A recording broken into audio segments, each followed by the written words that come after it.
Tengo el gusto de presentarles a la doctora invitada de lujo del día de hoy, la doctora Garbiñe Zaragotawi Zavala, que nos hace el favor de compartir su experiencia el día de hoy. Y tengo un resumen muy pequeñito de su currículum, que es bastante amplio. La doctora Garbiñe es licenciada en Derecho por la Universidad Iberoamericana, maestra en bioética en una universidad en Argentina y tiene un doctorado en cultura de derechos humanos por una universidad de la Ciudad de México. Es productiva la doctora, tiene artículos en revistas nacionales e internacionales, así como varios capítulos de libros y libros completos.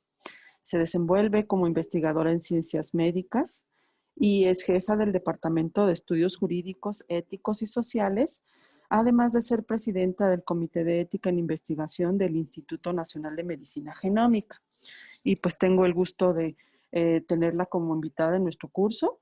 Entonces, le damos la bienvenida, doctora, y agradecemos mucho su participación y le otorgamos la palabra. Muchas gracias, doctora. Muchas gracias, maestra Janet. No sabe, pues, qué gusto me da estar aquí y, pues, ya por lo menos podernos ver, aunque sea, pues, en línea todavía. A ver si ya luego se nos hace podernos ver en vivo, pero bueno, mientras sigan un poco los estragos de la pandemia. Pero bueno, me da muchísimo gusto, pues, poderla ver y poder estar con todos ustedes. Y pues hablar de este tema tan importante, pues porque vamos a ver que falta mucho camino para el tema de los biobancos. No sé si se escucha bien, nos está cortando el sonido, por si cualquier cosa para, a lo mejor si tengo que hablar un poco más lento. Se escucha perfecto, doctora. Perfecto, muchas gracias. Entonces ya me permito compartir la pantalla. Entonces, bueno, buenísimo. Pues, bueno, pues vamos a hablar hoy de los biobancos de material genético. Entonces, justo les voy a contar, pues, qué experiencias hay en el mundo de algunos bancos y de algunos mal llamados biobancos, porque, bueno, pues al final de cuentas vamos a ver la distinción entre los bancos o reservorios y los biobancos para investigación. En cuestión genética, pero más bien para temas forenses, pues uno de los grandes ejemplos en el mundo es el Banco Argentino. Este banco es un modelo, pues, porque justo se conformó por una historia pues bastante lamentable en la historia argentina y pues porque también es un modelo porque surge de una ley. Entonces, bueno, pues como bien saben ustedes, Argentina sufrió una dictadura militar en los años 70 y pues muchas de las mujeres que fueron detenidas arbitrariamente, pues dieron a luz en los lugares de detención clandestina. Y entonces, bueno, pues primero las madres que se conformaron como, bueno, se les llamó Madres de Plaza de Mayo, porque empezaron pues a manifestarse en la Plaza de Mayo y a estar enfrente pues del gobierno para decir, bueno, pues qué pasa con nuestros hijos detenidos. Estas madres pues exigían justicia y exigían que aparecieran los hijos.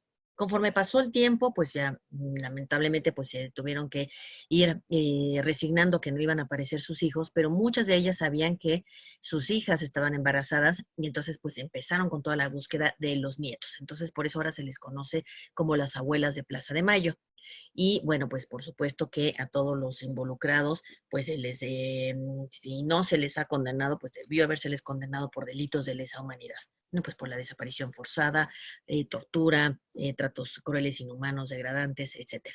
Entonces, a raíz de esto, bueno, pues en los 80 se empiezan a conformar este banco de datos para poder encontrar a estos niños que además nacieron en los centros clandestinos y fueron entregados a los militares de la dictadura o a amistades de estos militares que pues se les conoce como los apropiadores. Ahora hay toda una serie de procesos pendientes. Por ejemplo, hay un caso muy famoso, la sentencia de Sampaio, donde esta chica pues siempre se sintió como fuera de lugar, que no era su familia, hasta que, pues, haciendo cuentas y viendo que, pues, pudo haber nacido durante la época de la dictadura, fue al banco de datos y se hizo la prueba y, pues, por supuesto, resultó que no era hijo de esos padres y los demandó. Entonces, bueno, pues hay una serie de casos dramáticos de estos niños nacidos en cautiverio. Entonces, bueno, pues a raíz de que se conforma este banco en los 80s, pues luego surge la ley 23511 para establecer formalmente el Banco Nacional de Datos Genéticos en 1987.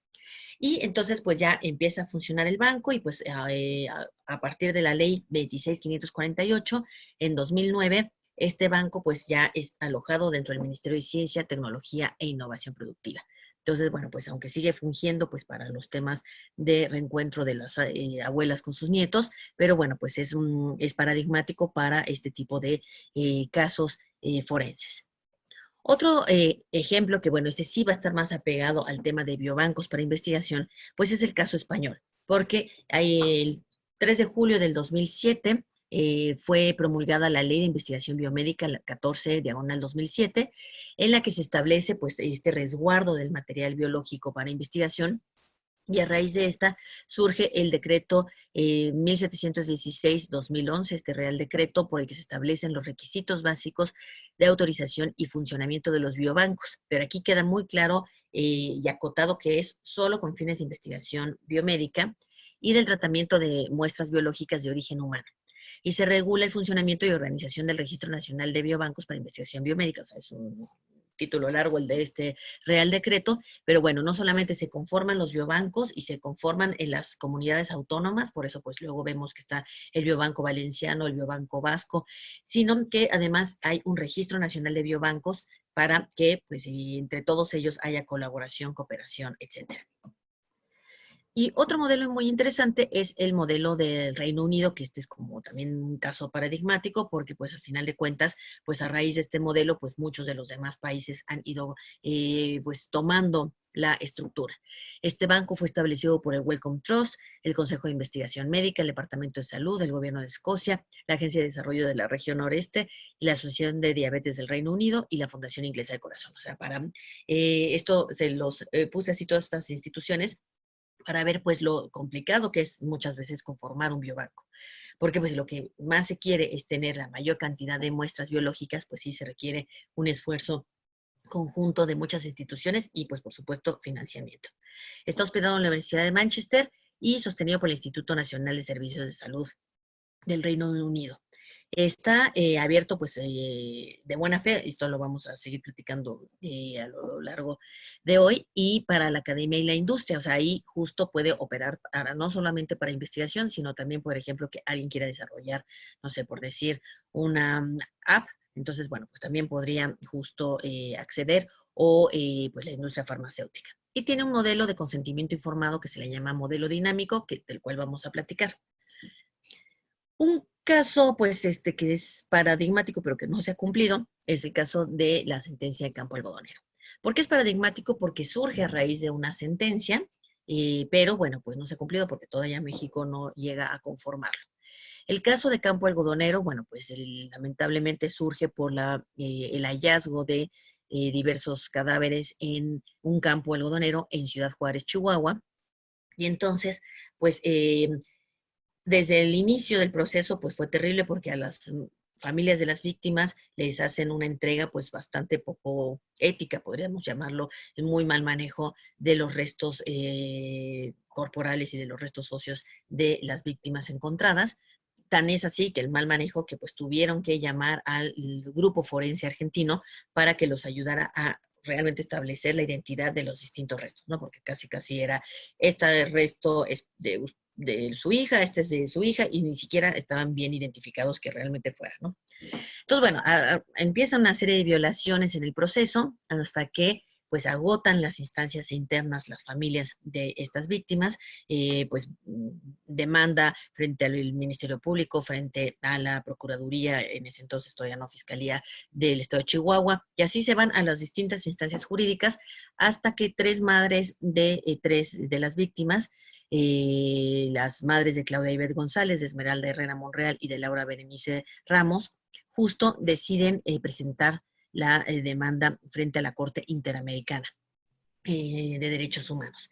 Entonces la Corte pues emite una sentencia que se conoce como campo algodonero, aunque el caso oficialmente se llama caso González y otras contra México, y responsabiliza a México por diversas cuestiones, ¿no? Por el mal manejo del caso, por la falta de prevención del delito, por la falta de investigación y bueno, pues por diversas cuestiones y entre ellas le señala al Estado mexicano algunas acciones que tiene que hacer para reparar el daño. Entre esas acciones se encuentra la de crear un banco, una base de datos que contenga información personal disponible de mujeres y niñas desaparecidas a nivel nacional, cuestión que no ha hecho el Estado mexicano, información personal que sea necesaria, principalmente genética y muestras celulares de los familiares de las personas desaparecidas, que consientan y obviamente pues justo pues cuando aparezca, si estuviera este banco, cuando apareciera una persona fallecida, pues justo cotejarlo con los familiares. Y la información genética y muestras celulares provenientes de cualquier mujer o niña no identificada en el estado de Chihuahua. Entonces se hizo un esfuerzo en el estado de Chihuahua, pero bueno, no creo que haya acabado concretándose y pues a nivel nacional no se ha hecho. Y es todas las sentencias que dicta la Corte Interamericana contra un país se vuelven obligatorias para ese país. Entonces, bueno, pues en este caso, pues México tendría que cumplir estas eh, medidas de reparación que le señaló la Corte, ¿no? Entre otras medidas también le señaló el pago de los funerales, etcétera, ¿no? Pero bueno, pues justo esta pues no la cumplió. Y otro caso que pues se dio en la Ciudad de México en 2019 a finales, pues fue la publicación de este decreto mediante el cual se establece el banco para datos o para tener ADN de presuntos delincuentes y así combatir los delitos sexuales. Y lo pues criticable de este banco fue que pues mucha gente dijo, bueno, pues al final de cuentas también se les va a pedir a los funcionarios públicos. Entonces, bueno, pues el tener la información genética de los presuntos responsables, pues tiene también sus distintos temas éticos, ¿no? Si resulta que se le comprueba la inocencia, por ejemplo, a una persona, pues entonces se mantiene esa muestra o se destruye. En muchos países europeos hay una sentencia muy famosa en Inglaterra, que es el caso Marper contra Reino Unido, y en ese caso justo se señala que en muchos países, una vez que se comprueba la inocencia de un presunto delincuente, se destruye la muestra. Pero en el caso de Inglaterra se mantienen esas muestras, aunque se presuma, aunque se compruebe la inocencia o aunque la persona ya compurgue su pena o aunque se retire la demanda contra esa persona, ¿no? Porque el caso es ese Marper, ese y Marper, porque son dos demandantes. Uno su novia presentó una queja contra esta persona, contra Marper, porque justo hubo un caso de violencia doméstica. Pero luego ella misma retira la demanda, pero aún así el Estado inglés dice, pues ya tenemos la muestra biológica y nosotros, de acuerdo a nuestra legislación, no la destruimos. Mientras que en otros países les digo que, bueno, pues sí, una vez que se retira la demanda, cuando es un tipo de estos casos donde es por querella, donde las personas presentan su queja y la pueden retirar, se tiene que retirar la muestra o ya que compurga la pena se destruye esa muestra. Aquí no queda claro qué va a pasar con esas muestras y qué pasa cuando ya compurguen su pena, no queda claro qué pasa con los funcionarios, y se supone que todos los funcionarios del gobierno de la Ciudad de México, pero también la policía y la policía bancaria, entonces pues era como de, bueno, ¿y por qué también tienen que dar su muestra? Se puede prestar a temas de discriminación laboral, entonces bueno, pues ha sido un tema debatido. Pues luego vino la pandemia, no se ha conformado el banco, pero bueno, pues se los cuento porque pues este tipo de políticas públicas pues pueden ser importantes, pero al final de cuentas tienen que ir con un gran financiamiento junto y con temas de combate a la impunidad, ¿no? Porque pues de nada sirve a lo mejor tener las muestras si no hay un real combate a la delincuencia, ¿no? Entonces, bueno, pues ha sido uno de los temas criticados de este banco. Entonces, pero bueno, ahí se los pongo como un dato que no es un biobanco para investigación, pero bueno, es un banco con fines forenses. Entonces, bueno, pues aquí viene la distinción entre bancos y biobancos, porque, bueno, mucha gente piensa que por tener el término bio, ya son muestras biológicas, entonces ya inmediatamente se convierte en un biobanco. Pero no, al final de cuentas hay una distinción muy clara entre un banco o reservorio y entre un biobanco. El reservorio o el biobanco de material biológico, pues se trata de establecimientos donde se conservan células, tejidos, órganos, líquidos para cubrir necesidades quirúrgicas, de enseñanza o también en algunos casos de investigación, por ejemplo, colecciones de patología que pues pueden servir para temas de enseñanza o pueden servir después para algún tipo de investigación. Pero originariamente estos materiales resguardados en estos reservorios o bancos pues son para fines del ámbito clínico, ¿no? Entonces, por eso pues son bancos de sangre, bancos de dientes, de córneas, entonces, bueno, van más enfocados a ese tema. Mientras que los biobancos son establecimientos que pueden ser públicos o privados, sin ánimo de lucro, porque sí cobran muchos de estos biobancos, pero bueno, para el mantenimiento de los biobancos, para la luz, para los refrigeradores, etcétera. Pero bueno, la intención de estos, cuando son para investigación, pues no es generar un lucro y estar vendiendo las muestras, sino realmente pues poder compartir la información.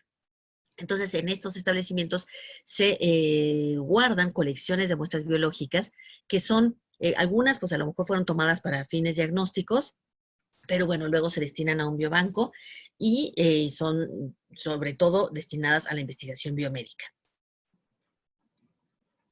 En los reservorios se guardan colecciones inertes, o sea, colecciones que pueden estar años ahí o que pueden ser solo para un uso, ¿no? Por ejemplo, las bolsas de sangre para transfusión sanguínea, bueno, pues pueden estar ahí un buen rato y el día que se usan, bueno, pues ya se usa en su totalidad. Mientras que el biobanco, por definición, tiene la idea de estar intercambiando las muestras, la información, generar colaboración. Entonces aquí más claro se los pongo en dos columnas. El reservorio pues tiene como primordial la actividad, la atención médica, el diagnóstico terapéutico, si se guardan esas muestras, por ejemplo, como para patología, y también se pueden incluir a los fines forenses. Mientras que el biobanco es para la investigación biomédica.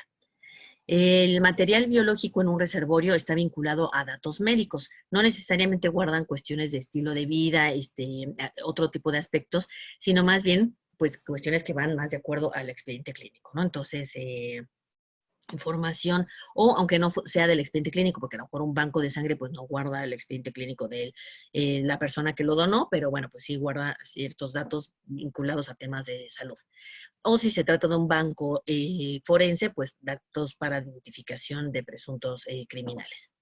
Mientras que en el material biológico guardado en un biobanco, no solo se trata de guardar datos médicos, sino también cuestiones epidemiológicas, como cuestiones exposición de ambiente, ambiental, estilo de vida, ocupación de las personas, porque eso pues también ayuda a la investigación, ¿no? Entonces, por ejemplo, si son personas que se les tomó muestras para de un tumor de cáncer de próstata y resulta que esas 40 muestras son de personas que estuvieron expuestas en una fábrica determinado, pues esa se convierte ese dato en algo muy valioso porque pues se puede hacer una investigación con respecto a, bueno, qué pasa con la exposición a determinado agente químico o físico que pues en estas personas provocó el cáncer de próstata, ¿no? Entonces, bueno, pues por eso es que se guarda otro tipo de información.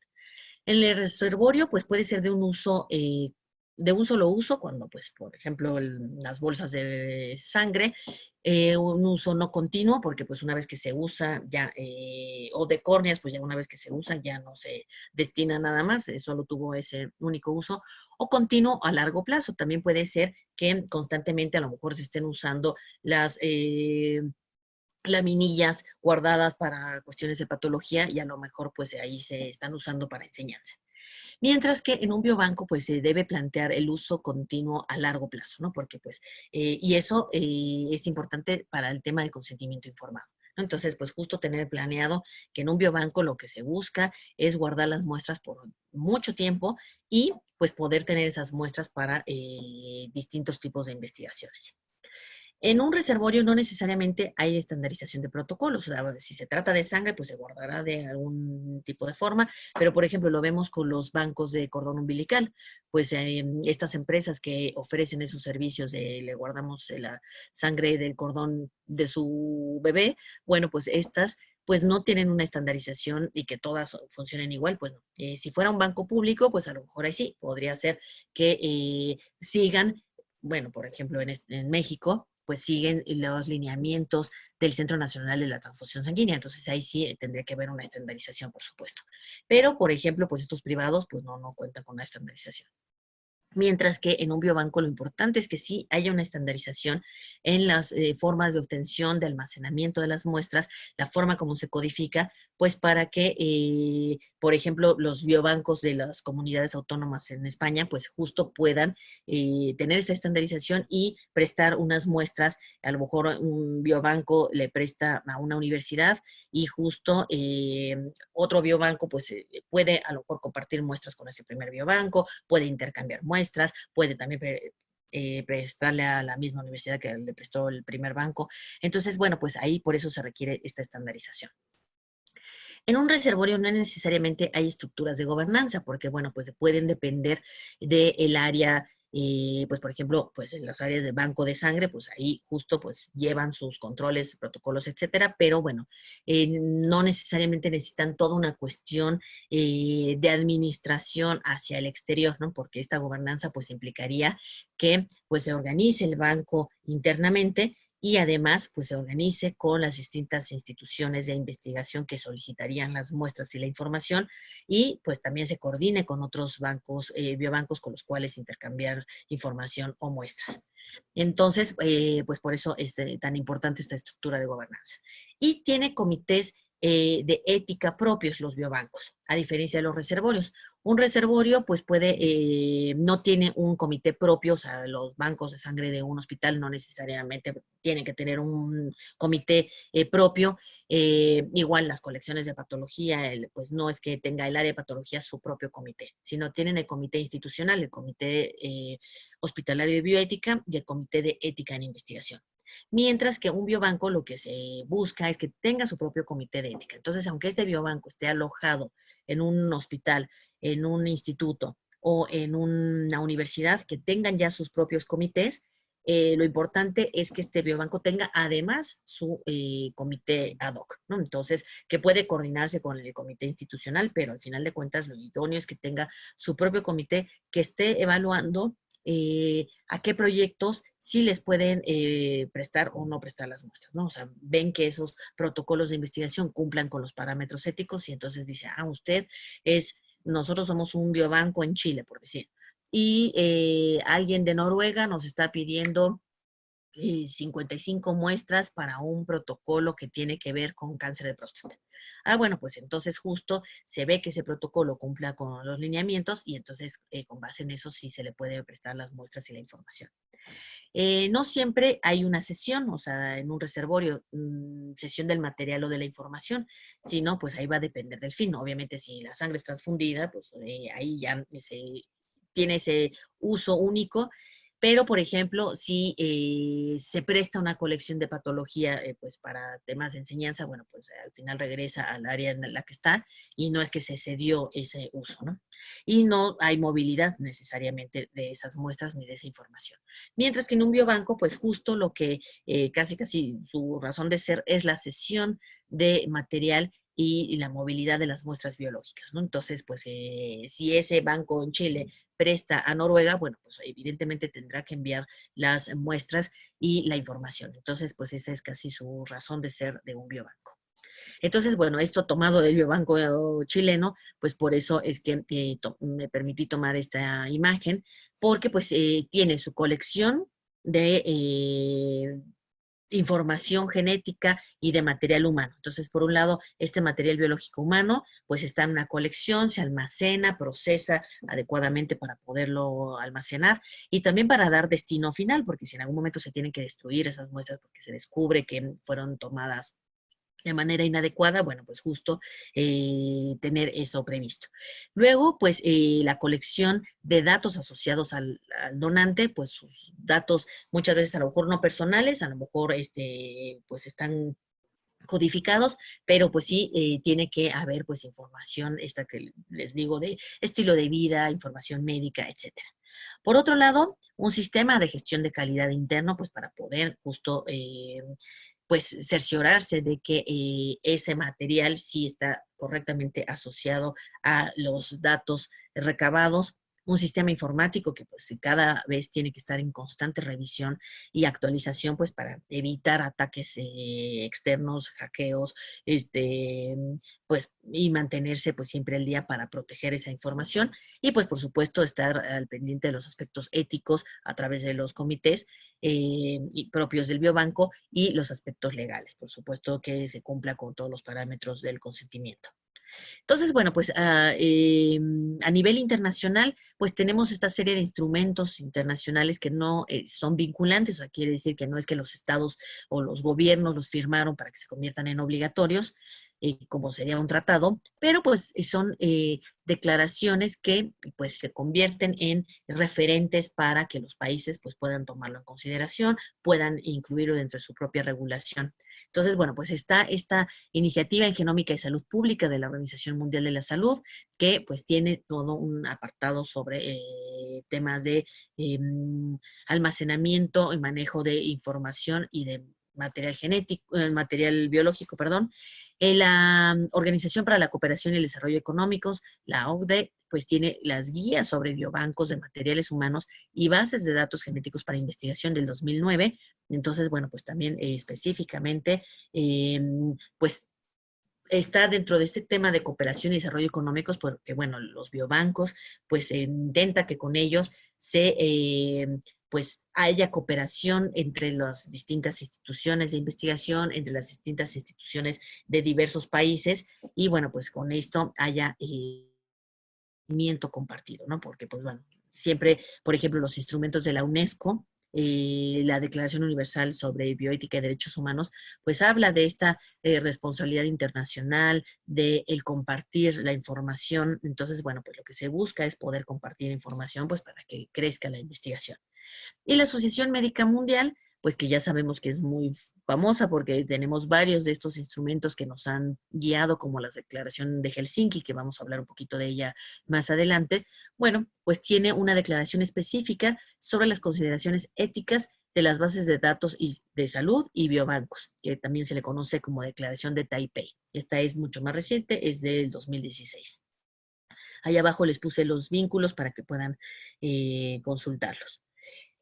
Luego, bueno, pues al final de cuentas, pues en la investigación, pues vemos distintos retos y entonces ahorita ya les voy a hablar más específicamente de la investigación genómica para pues poder hablar de estos biobancos de material genético, pero justo pues la investigación en general tiene per se distintos retos para aspectos éticos, aspectos sociales, aspectos jurídicos. Entonces, bueno, pues la investigación con fármacos o dispositivos, esta investigación de la industria farmacéutica, también de los terceros autorizados, los que hacen los estudios de bioequivalencia, pues sabemos que uno de sus grandes retos es la calidad, ¿no? Que pues se mantengan estos criterios de eficiencia, efectividad, seguridad en los fármacos y en los dispositivos que se desarrollen. Y eso pues va de la mano de la ética, por supuesto, porque bueno, pues lo importante es eh, hacer un contrapeso entre los riesgos y posibles beneficios y que pues bueno, pues siempre trate de imperar los posibles beneficios. Vemos en esto pues que uno de los grandes temas debatidos es el doble estándar, ¿no? Porque pues lamentablemente en el mundo se han dado situaciones en donde se ha hecho investigación en países con escasa o nula regulación y entonces pues estos se convierten en como, así como los paraísos fiscales, pues así en paraísos en donde pues se ha hecho investigación y los productos de esa investigación, que está pues muy poco regulada en esos países, pues se utilizan esos productos, esos beneficios en países en donde no se hubiera podido llevar a cabo esa investigación porque tienen reglamentos muy estrictos.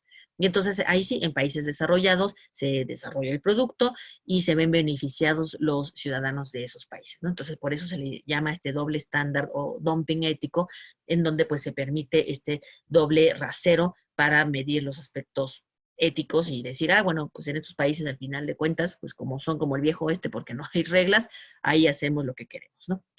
El tema de los resultados, todo esto que se publica, lo que también se da a conocer a los participantes durante el estudio, pues para que puedan seguir tomando decisiones. No solamente se trata de consentimiento informado en el momento de la toma de la decisión, sino también en momentos posteriores, ¿no? Para que la persona participante pues pueda decidir si quiere o no seguir eh, en esa investigación y tiene el derecho a retirar su consentimiento si pues ya no está sintiéndose bien, por ejemplo, con el fármaco que se está probando.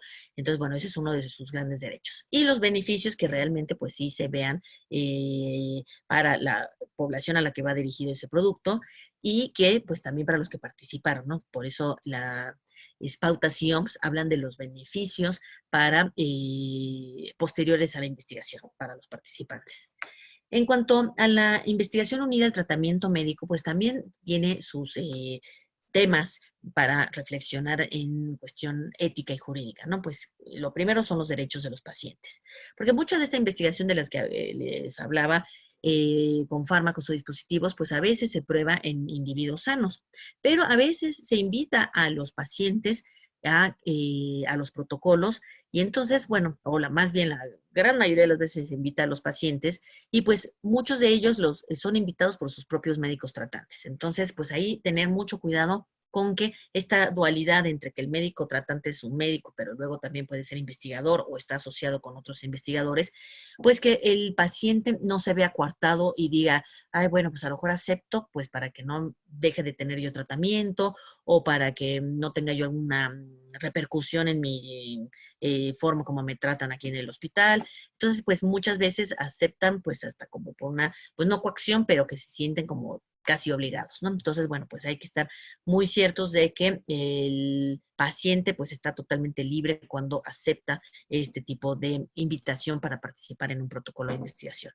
Entonces, por eso pues les pongo el respeto al consentimiento. Y la protección del expediente clínico, porque pues hay veces que pues este expediente clínico pues tendrá que ser consultado o no por personas del equipo de investigación, ¿no? Entonces, pues tener muy claro qué acceso pueden tener esas personas que no, muchas veces ni siquiera trabajan en el mismo hospital, ¿no? Cuando son protocolos en los que hay distintas instituciones involucradas, pues a lo mejor unos investigadores van a analizar la información genética y entonces pues ni trabajan en ese hospital, entonces, bueno, pueden o no tener acceso al expediente clínico.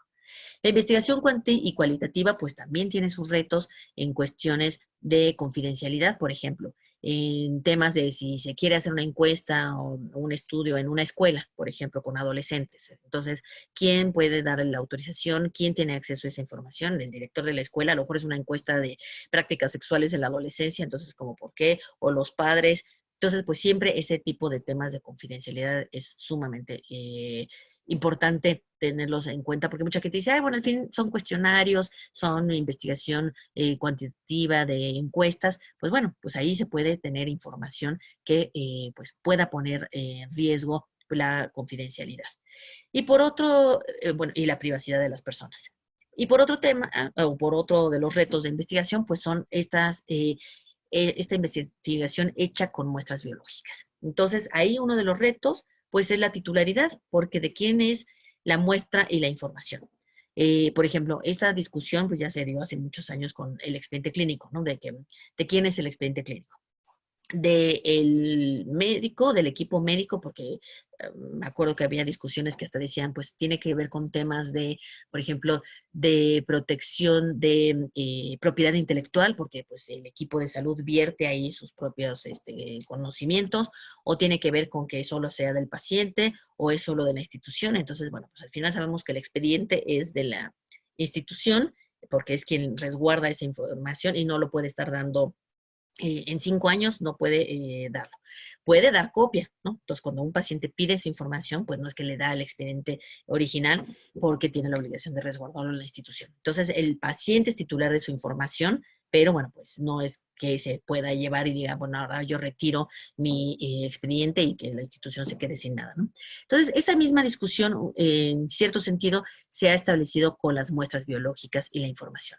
Muchos investigadores piensan que las muestras son casi de ellos, ¿no? Porque yo siempre hago la broma de, bueno, pues casi casi la tierra es de quien la trabaja, entonces la muestra es de quien fue a tomarla, ¿no? Entonces, pues al final de cuentas, pues si tiene, les voy a contar un caso, una sentencia, que es el caso Catalona contra Washington, en donde el doctor Catalona, que es un doctor muy reconocido en temas de cáncer de próstata, pues ya tenía su banco de muestras de tumor de cáncer de próstata de 6,000 pacientes. Entonces, pues justo él trabajaba en la Universidad de Washington, pues estaba siendo muy reconocido a nivel mundial, y de pronto lo invitan a trabajar a otra universidad y él, pues, se le hace pues, muy sencillo escribir a los pacientes y dice, pues bueno, a ver, ustedes, pues dieron su consentimiento para que yo tuviera las muestras, entonces, pues me las voy a llevar a otra parte. ¿Están de acuerdo? Ay, sí, doctor, por supuesto, pues usted es nuestro amigo, casi, casi, porque pues nos descubrió que tenía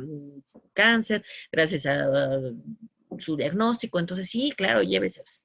Pues por supuesto que la Universidad de Washington dijo, no, no se las puede llevar. ¿Por qué? Porque estas muestras fueron conservadas gracias a recursos de la universidad. Usted consiguió financiamiento y sí, se mantuvo un biobanco, pero fue pues por estar alojado dentro de esta universidad. El membrete era institucional, era de la universidad. Entonces, la responsabilidad siempre fue de la universidad. Así que usted haga su propia colección nueva en la universidad a la que se va a ir, pero estas muestras son nuestras. Entonces, pues esa cuestión, pues siempre es importante. Y tampoco son de la persona, porque la persona puede decir, bueno, que se retiren mis muestras y que se destruyan, pero tampoco es que se le van a regresar las muestras y a ver, venga usted por sus tubos y lléveselos, ¿no? Entonces, por eso es que esta titularidad siempre se vuelve más complicada. Por eso en el tema de biobancos, pues tiene que quedar muy claro que, bueno, pues los biobancos son estos resguardatarios, pero bueno, pues el participante que donó sus muestras, pues puede retirar su consentimiento y puede decir, bueno, pues ya no quiero que mis muestras estén, entonces que se destruyan, pero pues bueno, no se las llevará. El tema de la publicación de la información que surge de estas muestras biológicas, ahorita les voy a contar unos casos ahí que han surgido, y el tema de pues los datos, esta gran cantidad de datos que se generan, desde cómo se guardan, cómo se protegen, de quién es la información. Entonces, bueno, pues es otro tema o gran área a considerar, y el consentimiento. Y lo puse con signos de interrogación porque pues cada vez este consentimiento se vuelve más complejo, ¿no? Porque no es lo mismo decirle a alguien, oiga, le voy a tomar una muestra para hacerle un diagnóstico y saber si tiene colesterol, y una vez que esté su resultado, tiramos la muestra, a decirle, oiga, pues usted le voy a tomar una muestra, esa muestra, de ahí vamos a extraer ADN, del ADN pues vamos a hacerle un estudio de exoma completo para investigación, y entonces pues esa muestra se va a conservar durante 25 años. Entonces pues ya de ahí ya se complicó muchísimo más el consentimiento. Entonces, bueno, para ya enfocarnos a la parte genética, porque esto pues opera como para cualquier tipo de investigación, pues bueno, desde que surgió el proyecto Genoma Humano en 1990, con este consorcio que se hizo con diversos laboratorios en el mundo para poder ir secuenciando y mapeando el genoma humano, pero bueno, nació originalmente en Estados Unidos, pues al mismo tiempo que surgió el proyecto Genoma Humano y que arrancó toda la acción para poder secuenciar, al mismo tiempo surgió el Departamento de Estudios Éticos, Jurídicos y Sociales, el Ethical, Legal and Social Implications, el ELSI. Y entonces, bueno, ahora este departamento está alojado dentro del Instituto Nacional de Investigación del Genoma Humano en Estados Unidos, y es un departamento muy grande. Y justo, pues desde el inicio empezaron a preguntarse, bueno, ¿para qué se quiere la información? ¿Quién puede tener acceso a la información genética? Los patrones en un trabajo, las escuelas, a los estudiantes, si algún día les piden muestras, las aseguradoras. Entonces, pues empezó toda esta preocupación. Y en 1997, cuando ya se conformó este instituto en Estados Unidos, surgen dos instrumentos fundamentales que ahorita les voy a platicar de ellos, por parte de la UNESCO y por parte del Consejo de Europa. Luego, bueno, pues 2001-2003, se los pongo aquí en la línea de tiempo porque fue cuando se tuvo el borrador y el mapa definitivo del genoma humano, tanto por el proyecto Genoma Humano como por la empresa privada Acelera Genomics, que lo hizo, si fue como su esfuerzo individual, esta empresa liderada por Craig Venter, y cada uno pues fue compitiendo hasta que tuvieron su borrador y su mapa definitivo en 2003. Y luego, pues justo en 2004 se forma en México el Instituto Nacional de Medicina Genómica, hermano del Instituto de Pediatría, junto con los demás institutos. Y en 2011 se reforma la Ley General de Salud para poder tener un apartado específico del genoma humano. De estos dos instrumentos importantes, pues les cuento sus particularidades. Por un lado, la UNESCO, bueno, pues ya saben ustedes que es una agencia que depende de Naciones Unidas, es la agencia que se dedica a la educación, cultura y a la ciencia, y las declaraciones que emite no son vinculantes. Aunque pertenece a Naciones Unidas, pues es un ente internacional, al final de cuentas, los gobiernos no es que firmen cada declaración, sino más bien pues son lineamientos que surgen y el que quiera seguirlos y el país que los vaya adoptando en su legislación, pues qué bien. A diferencia del Consejo de Europa, el Consejo de Europa sí, quien firma los convenios pues, se vuelven vinculantes para esos países que los firmaron. Dentro del Consejo de Europa, el Consejo de Europa es el mecanismo que se dedica a vigilar los derechos humanos en Europa. Es el equivalente a la OEA, que para América Latina, que es la Organización de Estados Americanos, y dentro de la OEA, pues tenemos a la Comisión y a la Corte Interamericana de Derechos Humanos, que dictó la sentencia de Campo Algodonero y muchas más. Bueno, pues igual, el Consejo de Europa tiene a la Corte Europea de Derechos Humanos. Bueno, pues este mecanismo, pues justo ha emitido una serie de documentos y entre ellos el Convenio de Oviedo, que, bueno, su nombre más formal es Convenio Relativo a los Derechos Humanos y la Biomedicina.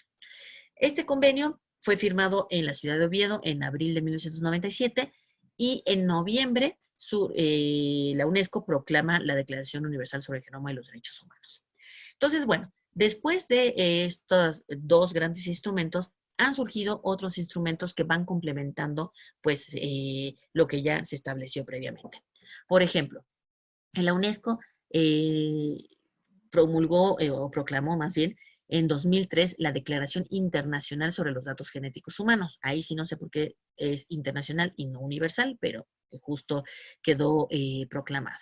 Ahorita vamos a platicar de ella. Luego, en 2005, la Declaración Universal sobre Bioética y Derechos Humanos, que tiene temas, aunque no sean exclusivos de genómica y genética, pero que van pues muy de la mano, porque habla sobre la no discriminación, la no estigmatización, la cooperación entre los países para compartir conocimiento científico, la protección a las generaciones futuras.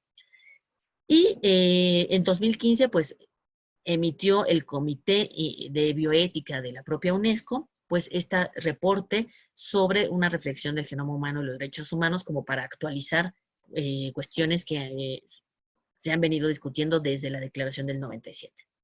Por su parte, el Consejo de Europa emitió en 2006 y luego en 2016 hizo una revisión de la recomendación sobre investigación con material biológico de origen humano.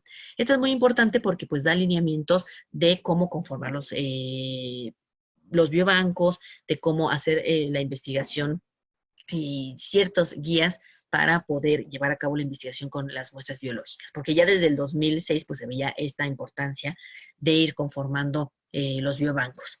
Y en 2016, pues les digo que 10 años después fue actualizada. En 2008 se emitió este protocolo adicional porque el convenio de Oviedo tiene la facultad de tener protocolos adicionales.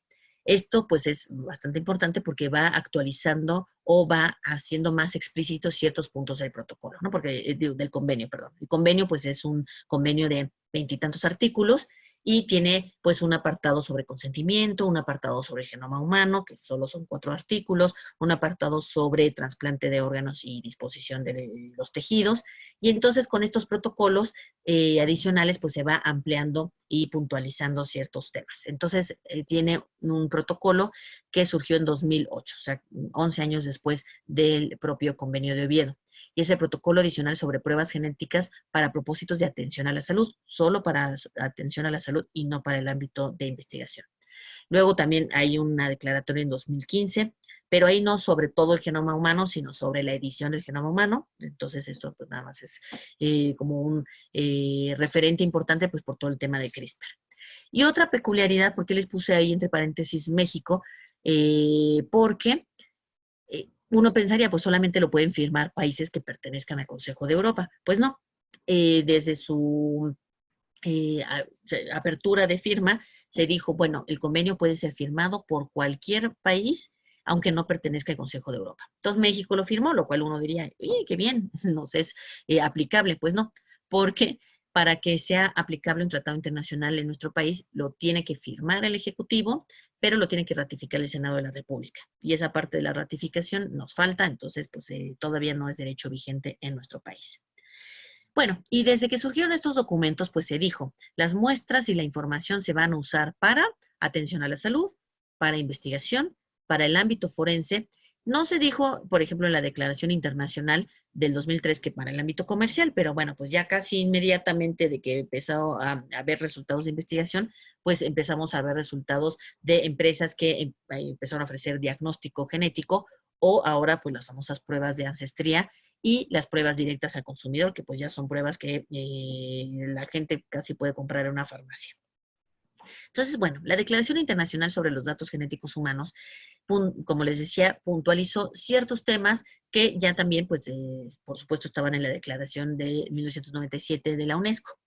Y aquí una de estas puntualizaciones fue, bueno, pues se obtiene esta información y estas muestras para obtener los datos genéticos humanos, entonces hace la diferencia entre los datos genéticos y los datos proteómicos, lo cual, bueno, pues también es muy importante porque pues ya habla de toda esta información de las proteínas, de cómo se interrelacionan con los genes, y bueno, pues de ahí surge el proyecto Proteoma Humano. Pero bueno, esta declaración también establece pues la importancia o va como apuntando los temas éticos del uso de las muestras y de la información genética. Entonces, bueno, hace mucho énfasis en el tema de la identidad porque, pues, se ha caído lamentablemente en, pues, muchos científicos en una conducta como, pues, determinista, ¿no? Reduccionista, de, bueno, pues el ser humano es su genoma y el genoma es destino, ¿no? Entonces, pues es muy reduccionista pensar que, bueno, pues ya te tocó este genoma, te tocaron estas características, estas enfermedades en la lotería genética, y bueno, ya, eso es todo lo que tienes. Pues no, el ser humano es un ser, pues muchísimo más amplio. Entonces, la misma declaración dice, pues claro que son importantes los rasgos genéticos, pero pues el ser humano tiene sus factores educativos, ambientales, personales, afectivos, sociales, espirituales, culturales. Entonces, bueno, es todo este ser biopsicosocial muchísimo más rico que solo su genoma.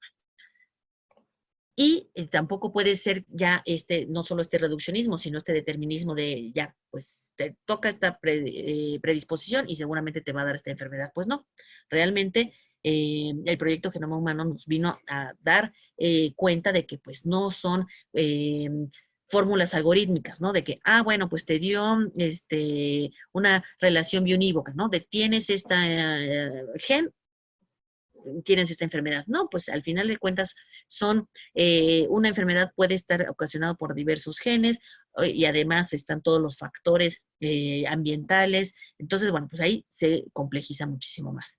Por eso es importante tomar pues este tema de los determinantes sociales de salud que dice la Organización Mundial de la Salud. Porque pues sí, claro que el genoma es pues este núcleo duro, ¿no? Pues está los factores o los rasgos físicos que da el genoma.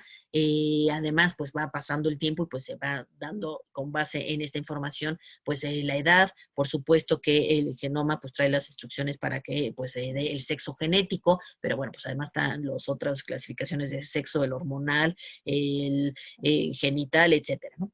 A eso hay que agregarle pues los estilos de vida del individuo, qué redes sociales tiene, y por supuesto que no Instagram ni Facebook, sino que cómo se relaciona con su comunidad, si está acompañado, si no. Bien saben ustedes que pues hay estudios donde si un paciente está acompañado, pues puede apegarse mejor al tratamiento que un paciente que no. Entonces, toda esta parte familiar, de redes amistosas, de redes en su comunidad, pues van influyendo en la salud de las personas.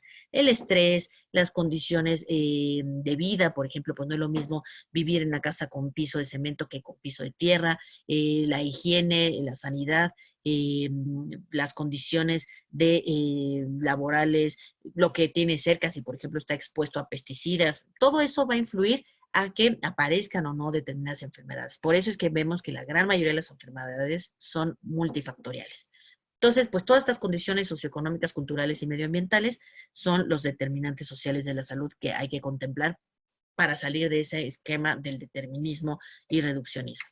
Por eso yo aquí se los puse como en estas dos imágenes, porque pues las enfermedades multifactoriales, donde claro que los genes tienen un peso específico, pero pues está el medio ambiente, la alimentación, el estilo de vida, pues son tan complejas como pues las mismas interrelaciones sociales, ¿no? El individuo está inserto en una familia, en una comunidad, en una sociedad, y al final todos estamos conectados en la humanidad, y entonces lo que le afecta a alguien, a lo mejor en China, pues ya nos afecta a nosotros. Antes era como, uy, estamos tan aislados, ya no importa. Pues no, ahora, y bueno, lo vimos con el COVID, pues lo que empezó en China, pues totalmente ya afectó a toda la humanidad, ¿no? Entonces, al final de cuentas, son mecanismos sumamente complejos, y entonces no podemos ya hablar de este determinismo ni reduccionismo. Entonces, por eso la declaración de los datos genéticos dijo, bueno, pues cuando se obtenga las muestras biológicas y la información, pues podemos conocer pues datos del individuo, pero pues esta singularidad de la información genética, pues no solo atañe al individuo, sino pues también a su familia y a su grupo. Entonces, pues claro, lo tenemos muy claro, porque si sabemos que pues una persona, por ejemplo, que tenga Huntington, pues se hace una prueba, pues al final de cuentas ya no solamente le afecta a él solo, o una persona que tenga, no sé, que pertenezca a la comunidad judía ashkenazi, sabemos que tienen una predisposición más alta a la enfermedad de Tay-Sachs. Entonces, pues ahí ya se ve también, o se puede ver afectado el grupo si uno de sus integrantes conoce la información. Entonces, bueno, y ahí pueden darse situaciones de exclusión, de discriminación, o una política pública adecuada que diga, bueno, pues si ya sabemos que puede afectar más frecuentemente a un grupo, pues hagamos algo para prevenir, para tratar ese tipo de condiciones. La información pues puede ser relevante para el momento o para momentos posteriores, ¿no? Por ejemplo, pues ahora, eh, cuando hace 50 años se obtuvieron muestras y se conservaron en bebidas en parafina, pues no se pensaba que algún día iba a haber una técnica para extraer el ADN de esas muestras, ¿no? O por ejemplo, cuando tenemos un cuerpo calcinado, pues quién se iba a imaginar que de ahí podríamos llegar a extraer ADN para identificación de personas, ¿no? Entonces, bueno, pues toda esa parte es importantísima.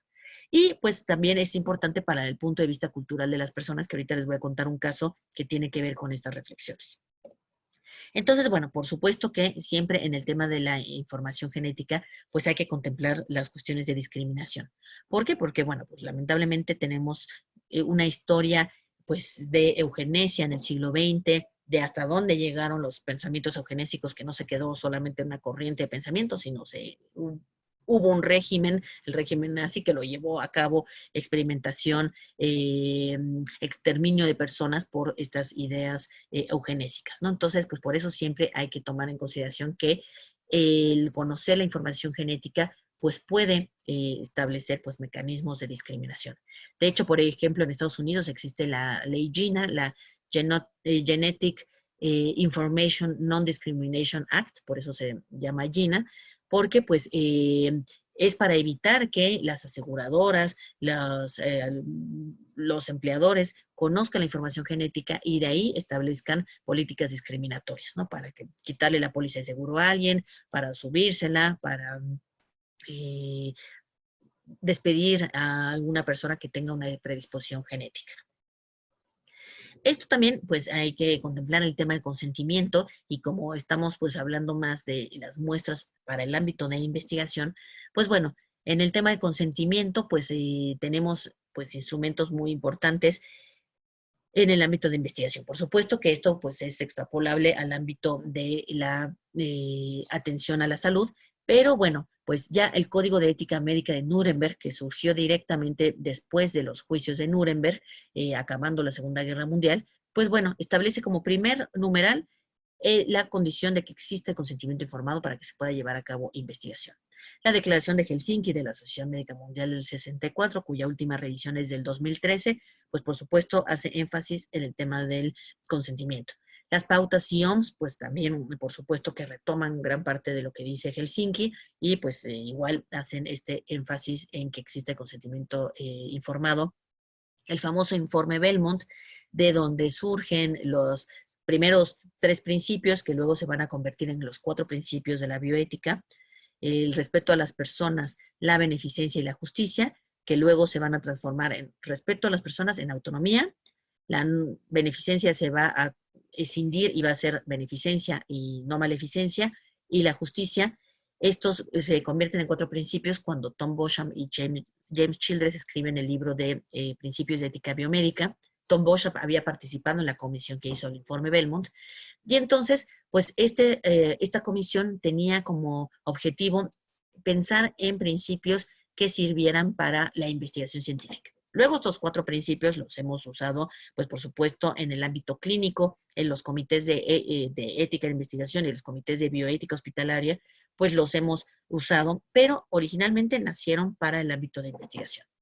Las normas de buenas prácticas clínicas, entonces, pues con toda esta parte de, pues, el papel de la industria farmacéutica, del patrocinador, del investigador responsable. Entonces, pues por supuesto que ahí se establece claramente el tema del consentimiento informado y la Declaración Universal sobre Bioética y Derechos Humanos. Claro, estos instrumentos no van enfocados directamente a la genética, pero pues son pues guías, por supuesto, clarísimas para que nos sirven para cualquier tipo de investigación. Entonces, bueno, pues de aquí surge pues un tema bien importante, que es el de los hallazgos y los riesgos en las pruebas de diagnóstico y en la investigación. Estos hallazgos pues se les ha denominado hallazgos pertinentes o imprevistos, porque bueno, pues de una toma de una muestra y de su análisis, pues pueden salir hallazgos que van de acuerdo a lo que se estaba pensando, ¿no? Entonces, por ejemplo, si se hace una prueba diagnóstica para cáncer de mama, pues puedes salir si, por ejemplo, la persona tiene una mutación en el gen BRCA1 y BRCA2, pues por supuesto que, pues si estábamos buscando esto, es un hallazgo pertinente. Pero pudiera surgir que sale algo imprevisto de, pues también tiene una predisposición a otras enfermedades, entonces pues se lo comunicamos o no se lo comunicamos. Esto en el ámbito clínico, pero también en investigación, porque pues se puede a lo mejor obtener una muestra para personas que, no sé, tienen alguna enfermedad metabólica, entonces se les invita a participar y justo se les dice, bueno, pues se les comunicará si hay un hallazgo. O se puede decir, no se les comunicará los hallazgos, porque pues si no, ese equipo de investigación tendría que comprometerse a cada vez que sale una variante reportada, pues justo estar diciéndole al participante, oiga, pues mire, ahora resultó que pasa esto, pasa lo otro. Entonces, bueno, pero se puede a lo mejor acotar y decir, si surge un hallazgo imprevisto relacionado al tema, no sé si es una investigación con cáncer, relacionado a un tipo de cáncer, bueno, pues sí se lo comunicaremos, pero no otro hallazgo imprevisto que tenga que ver con una enfermedad neurodegenerativa, por ejemplo. Entonces, pues ahí cada equipo de investigación tendrá que sopesar qué es lo que sí va a comunicar y lo que no va a comunicar, y lo mismo en el ámbito clínico, se tiene que, pues, hacer todo este proceso de asesoramiento previo y posterior a la muestra, para que se le diga al paciente, oiga, pues usted se va a hacer una prueba que tiene que ver, o que se le estamos haciendo para ver si tiene predisposición a cáncer de mama, pero si sale algún tipo de predisposición a otro cáncer, ¿lo quiere saber? ¿Sí o no? Por eso ese derecho a saber o no saber del que tanto se habla, pues cómo se va a ejercitar si no se recibe esta información previa. Si sale información que tenga que ver con alguna enfermedad o alguna condición de salud mental, ¿la quiere saber o no saber? Entonces, el paciente con esta información previa, pues ya se hace la prueba y recibe el asesoramiento posterior, que bueno, pues al final no es directivo, pero sí, pues le ayuda a su toma de decisiones. No es directivo porque, pues como bien saben ustedes, pues no se le puede decir al paciente, resultó que usted tiene tal enfermedad, no tenga hijos, ¿no? No, al final de cuentas le comunicamos esta información, pero bueno, pues usted tome las decisiones. Y en el ámbito, esto en el ámbito clínico y en el ámbito de investigación, pues por supuesto que también tiene que quedar claro si se le va a comunicar, si no se le va a comunicar, si va a haber recontacto, y todo esto pues establecido en el documento del consentimiento, pero también en el proceso del consentimiento, ¿no? Porque pues no podemos estar nada más contentos con decir, bueno, pues está escrito en el texto. No, realmente hay que tener todo un proceso de diálogo para que quede esto muy claro. y de esto que se le va a comunicar, pues qué variables son accionables, también es la palabra accionable, pues más bien tomada como del anglicismo, o más bien es un anglicismo tomado de estas variables clínicas accionables, pues que también tengan alguna forma de ser, pues, ¿cómo podríamos decirlo? De que el sistema de salud de ese país, pues, pueda tener alguna acción concreta para prever, para prevenir, para tratar esa enfermedad, ¿no? Entonces, por ejemplo, si se detecta que tiene una variable, una mutación en no sé, que lo hace, que tenga una predisposición a la persona de cáncer de mama, bueno, pues que ese país, esa institución, pues tenga acciones concretas para poder paliar las consecuencias del cáncer de mama y no se quede solamente en que, pues nosotros le comunicamos la información, pero pues no tenemos ninguna solución que darle, ¿no? Pues entonces, esa parte es muy importante y la alfabetización médica, ¿no? Porque pues por parte del paciente y por parte del sujeto de investigación, pues que haya todo este conocimiento, pues previo como para poder entender lo que se le está diciendo. No conocimiento científico total, porque pues al final de cuentas, pues por supuesto no es genetista el paciente o el participante, pero bueno, pues cómo va a poder tomar mejores decisiones si no tiene una educación sobre la salud, sobre la biología. Entonces, pues ese es el gran reto en países como los nuestros, ¿no? En donde pues vemos que hay grandes deficiencias en el sistema educativo. Entonces, pues el ciudadano común y corriente, pues a lo mejor no está tan familiarizado con términos científicos, ¿no? En Europa, por ejemplo, hay el Eurobarómetro, que es un instrumento, una encuesta que se le hace a las personas en la calle, ¿no? Y sobre temas como transgénicos. Entonces yo luego siempre me pregunto, bueno, y si hiciéramos una encuesta así, saliendo del Metro Valderas, ¿podríamos determinar cuánta gente nos va a contestar sobre un tema o no?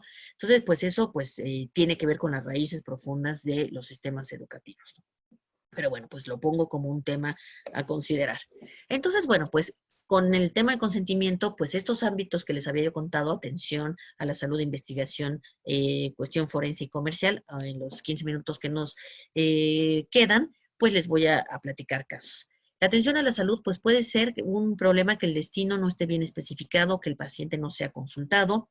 La investigación, ahorita les platico los casos, que pues la muestra sea tomada para un estudio específico y luego se utilice para otros estudios. En el ámbito forense, que no haya una regulación adecuada, que pues ya no esté disponible el sujeto fuente, o sea, los cadáveres, por ejemplo, en temas de identificación de personas, o que no estén adecuadamente identificados, como pasó en el caso del campo algodonero. En el ámbito comercial, pues que se brinque de un ámbito a otro. Entonces, ahorita les platico. Por ejemplo, en el caso 1, pues no estaba bien especificado el fin. Por ejemplo, mucha gente dio sus muestras y su información para esta empresa llamada 23andMe. ¿Y qué pasó después? Bueno, pues 23andMe vende la información y las muestras a GlaxoSmithKline. Entonces, bueno, ¿cuándo se les advirtió a las personas que su muestra iba a parar hacia la industria farma? 23 pues argumenta que sí pidió el consentimiento de las personas, pero bueno, al final de cuentas, pues no sabemos cuántas sí contestaron, cuántas no. Entonces, pues es esta cuestión de, bueno, pero si ya tenías muy claro hacia dónde ibas, o mejor haberlo hecho mucho más amplio para que aquí ni siquiera es un sujeto participante, sino es un consumidor, pues sepa hacia dónde van a ir las muestras, ¿no? Entonces es un tema que luego no queda tan claro. En el caso de luego se usan para estudios que no eran, pues justo el caso de los indígenas Havasupai ilustra perfectamente este punto y también el punto de vista cultural, ¿no? Lo que les decía de que la Declaración Internacional de los Datos Genéticos habla de la importancia de la información y decía que es importante desde el punto de vista cultural. Esta comunidad de nativos americanos que viven en el Gran Cañón de Colorado fueron invitados por la Universidad de Arizona a una investigación y les dijeron, bueno, pues ustedes pues tienen una alta prevalencia de diabetes en la comunidad, entonces pues vamos a hacer un estudio genético. Bueno, pues perfecto, firmaron el consentimiento, pero años después justo empezaron a surgir las publicaciones y esto pues enojó a la comunidad de Havasupai y demandó a la universidad. ¿Por qué? Porque ellos dijeron, a nosotros solo nos pidieron el consentimiento para investigación en temas de diabetes. Nunca nos dijeron que de esquizofrenia y las publicaciones que fueron publicando, valga la redundancia, establecían que nosotros tenemos una alta predisposición para la esquizofrenia, lo cual es un tema pues estigmatizante porque somos un grupo pequeño, es una condición de salud mental que pues, puede ser pues tomada inadecuadamente por pues, distintos grupos. En sus publicaciones dijeron que nuestros ancestros pasaron hace, no sé, 10,000 años por el estrecho de Bering y fueron bajando hacia América. Bueno, nosotros no queríamos saber eso, porque nuestra cosmovisión tiene que ver con que somos originarios de esta zona. Entonces, no. Y critica nuestras prácticas endogámicas cuando realmente pues así nos hemos conservado, somos una comunidad pequeña, hemos vivido aquí aislados, entonces pues obvio que íbamos a relacionarnos entre parientes cercanos. Entonces acaban ganando la demanda en Estados Unidos y justo la universidad se compromete al pago de daños, a una disculpa formal, al compromiso de trabajar más cercanamente a la comunidad, porque luego pues lo que pasa en muchas investigaciones es se toman las muestras y se olvida a la comunidad, ¿no? Entonces, a trabajar más cercanamente y aquí sí a devolver las muestras, cosa que pues no podríamos hacer en nuestro país. Ahorita les cuento por qué no lo podemos hacer, pero en este caso, pues aquí en la fotografía se ve a la comunidad, bueno, integrantes de la comunidad ataviados con sus trajes, pero encima con las batas de laboratorio, y se les van a devolver las muestras porque son de estos grupos que no pueden ser enterrados sin sus partes del cuerpo. Entonces, así como aquí hay indígenas en México que guardan uñas, guardan cabello, pues ellos también. Entonces dijeron, no podemos morirnos sin tener nuestros tubos de sangre. Entonces, aquí abajo les pongo el vínculo de un artículo interesantísimo que más al rato se los voy a mencionar, y de un video donde la abogada de la comunidad Havasupai, que también es ella misma Havasupai, explica pues cómo estuvo el caso. Otro de estos temas controvertidos de, pues, se tomó para un fin y se usó para otro, es el del Golden State Killer. Este caso, aquí cuando les digo que los fines comerciales pues se acaban mezclando con otros de los fines, con investigación, con la industria farmacéutica, aquí con el tema forense. Resulta que, bueno, pues en 2017, esta genealogista Barbara Rae-Venter, pues se le ocurrió cotejar la base de datos o esta como motor de búsqueda llamado JITmatch, que sirve para la búsqueda de estas distintas empresas, ¿no? 23andMe, Ancestry.com, empresas que pues viven de relacionar a la gente y de decir, pues tú quieres conocer a tus parientes más lejanos en Ancestry.com, bueno, pues entonces, pues nosotros te conectamos con otras personas y te damos aviso, igual en 23andMe de, pues ya te surgió un primo cuarto en Noruega. Bueno, entonces, con este motor de búsqueda, comparó la base de datos de estas empresas, sin avisarle a los consumidores, con la base de datos de la policía. Y así es como dieron con un asesino en serie que pues había asesinado a diversas personas, bueno, las había violado y asesinado en los años 70 y pues habían quedado impunes y se había vuelto un caso frío, ¿no? Como le llaman en Estados Unidos. Y entonces, pues surgió una coincidencia porque el primo de Joseph DeAngelo se había hecho una prueba de Ancestry.com y entonces dijeron, esto coincide con unas muestras genéticas que habíamos encontrado en las escenas del crimen, porque este asesino pues no solamente violó a las personas, distintas mujeres, sino que también él las violó, las asesinó y luego hasta comió cosas en casa de esas personas, ¿no? Entonces, por ejemplo, había cucharas que había usado, entonces de toda esa información, pues lo cotejaron y dijeron, aquí hay algo cercano, y resulta que era el primo. Entonces, pues así la policía fue acercando hasta que dieron con el Golden State Killer, que resulta que era un ex policía. Por eso no lo habían podido atrapar en los años 70, pues porque el tipo estaba enterado de lo que hacía la policía, y entonces pues así se lograba poner alerta y que no lo atrapara. Aquí vemos ahí ya en la época de la pandemia con careta al Golden State Killer, que hace 2 años pues sí, fue llevado a juicio y declaró que él pues era responsable de todos los cargos. Entonces, por supuesto que si lo pensamos desde el punto de vista, aquí vemos a unos padres, que después del caso de Golden State Killer se ha usado esa misma estrategia, y pues por supuesto que los familiares de las víctimas dicen, por supuesto que se hagan todos los mecanismos e instancias necesarias para encontrar a los culpables.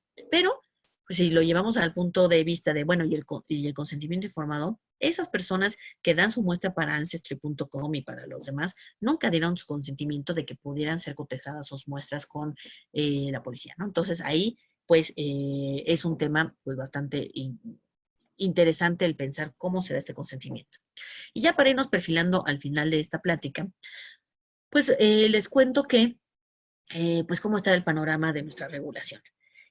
Nuestra base del derecho sanitario, pues, por supuesto que es la Ley General de Salud, la cual se finca sobre el artículo 4 constitucional. En este artículo se reconoce el derecho a la protección de la salud, de ahí surge la Ley General de Salud, y la ley, pues como bien saben todos ustedes, pues ha tenido diversos reglamentos.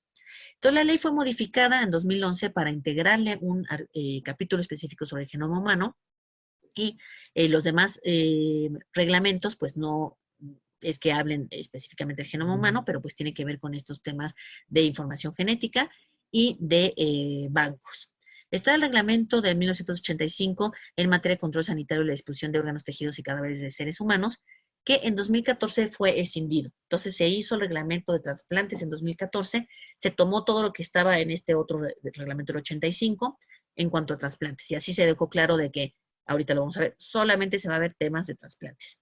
Y el del 85 quedó para temas de bancos. Entonces, pues los bancos de sangre y de cordón umbilical, todo están fincados en el reglamento del 85.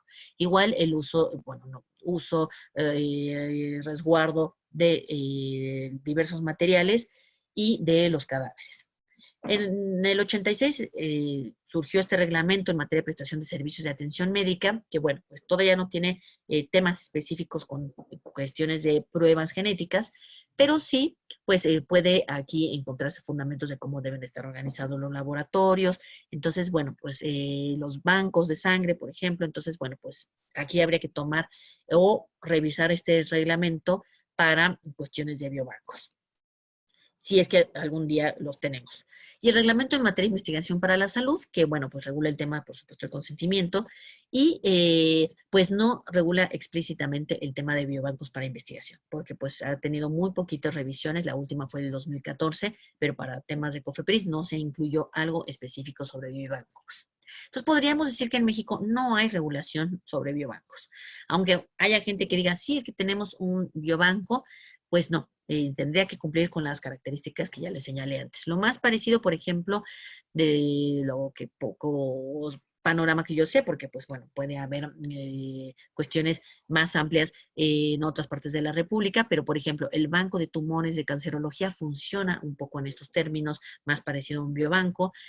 Por ejemplo, ahora se está conformando el biobanco de cerebros, entonces bueno, pues también habría que ver si cumple con los parámetros de un biobanco. Pero en general, los reservorios que tienen los investigadores en los distintos institutos, por ejemplo, pues no funcionan tanto como un biobanco. Está la NOM del expediente clínico, que bueno, pues esa depende, aquí se lo puse como dependiente del reglamento, aunque no depende totalmente, pero bueno, pues va, o sea, no hay como una especie de organigrama, pero bueno, digo depende porque pues gran parte de su contenido pues está relacionado con el reglamento. Y por supuesto la NOM de disposición de sangre humana y sus componentes para fines terapéuticos. Y del reglamento en materia de investigación, pues tenemos la norma oficial mexicana 012 que establece los criterios para proyectos de investigación. Entonces, bueno, en cuanto al genoma humano, pues lo que les contaba, esta parte de que está el título específico, el título quinto bis, y del artículo 103 bis al 103 bis 7, pues se establece que el genoma humano es la unidad biológica fundamental entre todos nosotros, que no debe haber discriminación una vez que se conozca la información genética, que debe haber, no le llama consentimiento informado, sino aceptación expresa, derecho a ser informado o no, este derecho a saber o no saber sobre la información genética, respeto a los derechos humanos, etcétera. Y el reglamento en materia de investigación para la salud no tiene nada sobre información genética. Lo más que se habla que podría estar relacionado es la investigación con ácidos nucleicos recombinantes, pero no es que se establezca nada específico de la información genética. También está relacionado al tema del genoma humano, aunque no está en el mismo capítulo. Ay, perdón, puse la alarma para estar ya muy pendiente ahorita del periodo de preguntas y respuestas. Y bueno, pues justo esta parte señala cómo debe ser, pues, tomado el material genético para poderlo extraer del país o para poderlo importar al país, ¿no? Entonces, bueno, pues no está en este mismo capítulo, pero bueno, en otros artículos que son el 317 bis y el 317 bis 1 y el 375 habla de los permisos que se requiere por parte de la Secretaría de Salud para poder trasladar material genético dentro y fuera del país. Y bueno, pues en materia de trasplantes, pues lo que les decía, pues quedó que solamente va a ser para cuestión de disposición de órganos y exceptúa a la sangre, componentes sanguíneos, células progenitoras o troncales, ¿no? Entonces ya con esto queda claro de que el reglamento, el del 85, se queda con todo lo de banco de sangre, etcétera, y esto se queda con órganos para trasplante. Lo mismo en el reglamento de disposición de órganos, tejidos y cadáveres, pues queda solamente para cuestiones de disposición sanguínea, tejidos, y entonces más bien podríamos decir que este regula a los reservorios o a los bancos, y el otro pues regula pues la parte de trasplantes, pero no hay algo que regule específicamente a los biobancos para investigación. La norma oficial mexicana, la 087, sobre el manejo y clasificación de residuos infectocontagiosos, pues establece la palabra muestra biológica, porque en los otros no aparece la palabra muestra biológica. Y pues se considera dentro de las muestras biológicas, pues que son residuos infectocontagiosos, por eso tiene que haber toda esta política de, bueno, de cómo se manejan y se extraen, por ejemplo, de una institución, cómo deben sacarse, manejarse, destruirse los residuos infectocontagiosos.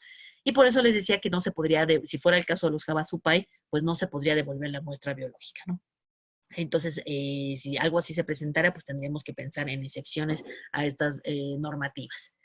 Aquí les puse, por ejemplo, el tema de las células de bancos de cordón umbilical, porque para hacer esta distinción entre los bancos y los para fines del ámbito clínico y los biobancos de investigación.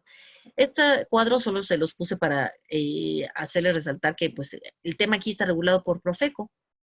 Muchos de estos contratos de estas empresas que ofrecen el que van a guardar las muestras, ni siquiera son revisados por la Secretaría de Salud, por COFEPRIS, sino por Profeco, ¿no? Entonces, pues por eso es que luego pues se presta a distintas situaciones donde la gente pues contrata estos servicios y luego pues ni siquiera sabe que sus muestras son sacadas del país, que cuando dejan de pagar, pues pierden los derechos sobre esas células troncales. Entonces, bueno, pues hay cosas o letras chiquitas que no leen los contratos y que pues luego por eso, pues Profeco tendría que estar regulando que no se hagan contratos leoninos que exploten, las distintas condiciones de las personas. Bueno, otra regulación que es importantísima para los temas de bancos o de reservorios o de estos reservorios para investigación que todavía no son biobancos, pues justo sería la Ley General de Transparencia para todas las instituciones públicas y las leyes de protección de datos. Estas leyes de protección de datos sí son para públicos y privados. Ya desde el 2010 teníamos la Ley de Protección de Datos Personales en posesión de particulares, y hasta el 2017 surgió la Ley en posesión de sujetos obligados, que son todas las instituciones gubernamentales, Hacienda, Secretaría de Salud, por supuesto, Educación Pública. Pues imagínense la gran cantidad de datos personales que tienen estas instituciones públicas y que no estaba regulado porque solamente teníamos la ley de los particulares. Y aquí pues vemos que, bueno, les puse estos dos cuadros comparativos de que pues estas leyes que aunque han sido derogadas, se toma en la del 2016 de transparencia, pues criterios similares. Y en ambas leyes de protección de datos, ya sea particulares o sujetos obligados, se establece la distinción entre datos personales y datos personales sensibles. Los datos personales, pues son todos aquellos que hacen identificables a una persona, domicilio, nombre, RFC, y los sensibles son los que van más unidos a la esfera íntima de las personas, ¿no? Entonces, los que tienen que ver con creencias religiosas, con preferencia sexual, con opiniones políticas, con estado de salud presente y futuro, aquí importante para el tema de las predisposiciones, y con la información genética. Entonces, bueno, pues aquí sí está muy claramente regulado el tema de la información genética. Igual en la Ley Federal para Prevenir y Eliminar la Discriminación, esta que es del 2003, establece que nadie puede ser discriminado por distintas condiciones que están en la columna izquierda, Y luego, en 2014 fue reformado y se estableció que nadie puede ser discriminado por, y se agregó todo lo que está en rojo. Entonces, por su origen étnico nacional, pero tampoco puede ser discriminado ni por el color de piel ni por la cultura. No puede ser discriminado por el sexo, pero tampoco por el género. Y así hasta que llegamos a características genéticas. Entonces, por eso es que es muy importante contemplar cómo vamos a aterrizar esta parte de la no discriminación en características genéticas en nuestros distintos ámbitos, ¿no? Sí, en el ámbito de salud, por supuesto, en el ámbito de los seguros, en el ámbito educativo. Entonces, estaría muy interesante ver cómo se van revisando otras normas, pues para hacer mancuerna con esta ley federal para prevenir y eliminar la discriminación. Aquí, por supuesto, no me voy a detener en el tema de los comités, porque pues la gran mayoría de ustedes, pues por supuesto, conoce la existencia y cómo funcionan estos comités, el de ética en investigación, el de comité hospitalario, el de investigación y el de bioseguridad. Entonces, nada más les quise hacer este como recuento, porque pues en 2011 fue reformada la Ley General de Salud para unificar todo el nombre de los comités, porque antes en la ley se llamaban comisiones y en cambio en el reglamento en materia de investigación se llamaban comités, ¿no? Entonces, bueno, ya en todos lados ya se conocen como comités. Y bueno, pues dentro de la Comisión Nacional de Bioética, las guías para la integración y funcionamiento de los comités de ética en investigación justo establecen un apartado sobre el uso de material biológico.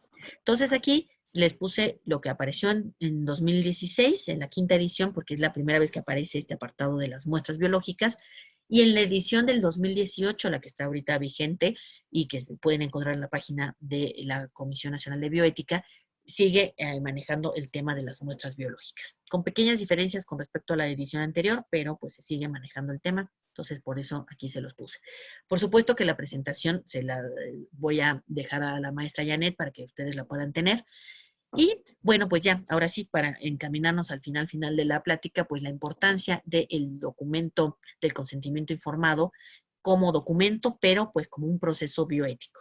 Entonces, por eso es tan importante establecerlo e ir pensando en distintos modelos. Aquí, por ejemplo, pues les pongo lo que señalan las autoras Michelle Melo y Leslie Wolf con respecto a los distintos tipos de consentimiento, desde el que es muy rígido para un determinado tipo de investigación, como fue en el caso de los Jabasupaire, solo para diabetes, entonces pues por eso lo que hicieron los investigadores fue inadecuado, a los consentimientos totalmente amplios de, para cualquier cosa que se nos ocurra, pues que tampoco puede ser porque no es un cheque en blanco, sino tendría que ser, pues bueno, para investigación actual, para investigación, esta investigación, para investigación futura, y siempre que se haga investigación futura, pues tendrá que pasar por un comité de ética. Entonces, esto contemplando el tema de los biobancos, pues también considerar que este tipo de consentimiento, pues tiene que ir escalonado, como señalan las autoras, por ejemplo. Que se establezca, bueno, ¿para qué quiere? Para esta investigación, o también para futuras. Para este tipo de condición o enfermedad, o para otras, ¿no? Por ejemplo, para diabetes, o puede ser para otro tipo de enfermedades.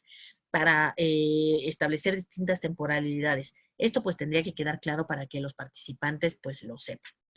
En Inglaterra les decía yo que está el modelo de consentimiento dinámico. Claro, este es un consentimiento pues muy high-tech porque el mismo participante tiene acceso a una plataforma y el participante va él decidiendo, bueno, pues mis muestras pueden llegar a ser prestadas a tal proyecto que tiene que ver con cáncer de mama. Pues sí, sí quiero. Que tiene que ver con Huntington, no quiero. Que tiene que ver, entonces así va el mismo participante, pero bueno, pues esto se requiere como condición previa, pues tener una, pues acceso a luz, empezando por ahí, porque pues cuántas comunidades, personas no tienen ni siquiera ese acceso a internet, acceso a la tecnología. Entonces, bueno, pues hay ventajas para los participantes, pues porque por supuesto que este consentimiento para los biobancos, pues lo hace pues más partícipe y más empoderado de su propio proceso de salud, entonces donde él puede decir, bueno, pues claro que yo quiero altruistamente que participe en mi muestra en distintas, y mi información, pues que se conozca, claro, no una información personal, pero también ventajas, pues por supuesto, para los investigadores, ¿no? Porque no hay que estar recontactando a los participantes, sino, bueno, pues ya queda claro y pueden estar viendo cómo participan los participantes, ¿no? Entonces, y a qué sí consienten y a qué no consienten. Entonces, bueno, pues la declaración de Taipei pues señala que gran importancia de los biobancos pues en la protección de las personas, por eso la importancia de la privacidad, El tema de la transparencia, entonces los biobancos tienen que funcionar de una manera muy transparente para dar toda esta confianza a los que donaron sus muestras y a los investigadores que quieren acceder a esas muestras, que haya participación e inclusión con estos mecanismos, si no se llega al consentimiento dinámico, pero bueno, pues con estos tipos de consentimiento y responsabilidad pues por parte de las instituciones, por parte sean públicas, sean privadas. Aquí esto no me voy a detener porque lo dice la misma declaración de Taipei, pero bueno, solamente como para que se vea que la misma declaración establece ciertas condiciones para que el consentimiento sea válido, ¿no? Que se establezca claramente el objetivo del biobanco, que haya la naturaleza para la cual se va a obtener la información genética y el material, bueno, la información en general, no solo genética, el que haya el tema de evolución de información, si es que se va a comunicar los hallazgos imprevistos o no, las reglas de protección de privacidad, cómo se va a administrar, cómo se van a proteger los derechos fundamentales de los participantes, etcétera. Y pues la importancia siempre de tomar en consideración de todos estos derechos humanos que debemos velar de los participantes, pues sobre todo de los participantes que están en alguna situación de vulnerabilidad, pues tenerlos mucho más en consideración, porque pues de lo mismo que un adulto capaz diga yo quiero que mi muestra esté en un biobanco, a que sea una muestra pues de muestras, que sea una muestra tomada de niños de una comunidad indígena, como pasó con los Gabasupay, de personas adultas con alguna incapacidad. Entonces, pues por eso contemplar estas cuestiones de vulnerabilidad que el mismo reglamento en materia de investigación ya señala. Y pues los retos, pues por supuesto que desde cómo perfeccionar la protección de la información, ¿no? Desde a dónde se sube la información, si a la nube, si no, si cómo se va a manejar la información, toda esta big data, cómo se disasocia la muestra biológica de los datos personales. Ahí al final vemos que hay tres dimensiones. La dimensión de la muestra biológica en sí como sustrato y la información personal y la información genética, ¿no? Entonces lo que arroja el secuenciador, que bueno, pues tiene que ir unido a los datos personales, en algunos momentos se asociará, pero en otros se tendrá que disasociar, ¿no? Entonces, bueno, ¿cómo vamos a hacer todos estos mecanismos y a garantizar a las personas que su información va a estar protegida? El régimen jurídico, pues siempre estarlo revisando, porque pues todos estos retos tecnológicos, pues nos llaman a estar constantemente en actualización, sobre todo pues por toda esta parte de pensar en los riesgos de que hasta puede haber hackers que se metan a las bases de datos. La titularidad de la muestra, que como ya les comenté, es un tema pues siempre importante. La capacitación del personal, tanto del, si algún día se conforman biobancos, pues de las personas que trabajan ahí, de las personas que estamos en comités de ética, pues para estar constantemente revisando estos protocolos y estar actualizados y preparados para ver cuáles son los riesgos y los retos, y la trascendencia de los comités, ¿no? Es este papel fundamental de todos los comités institucionales, pero bueno, como estamos en el ámbito de investigación ahorita platicando, pues de los comités de ética en investigación, pues siempre estar pensando en que, pues, cómo poder sopesar los riesgos y los beneficios si no estamos adecuadamente capacitados.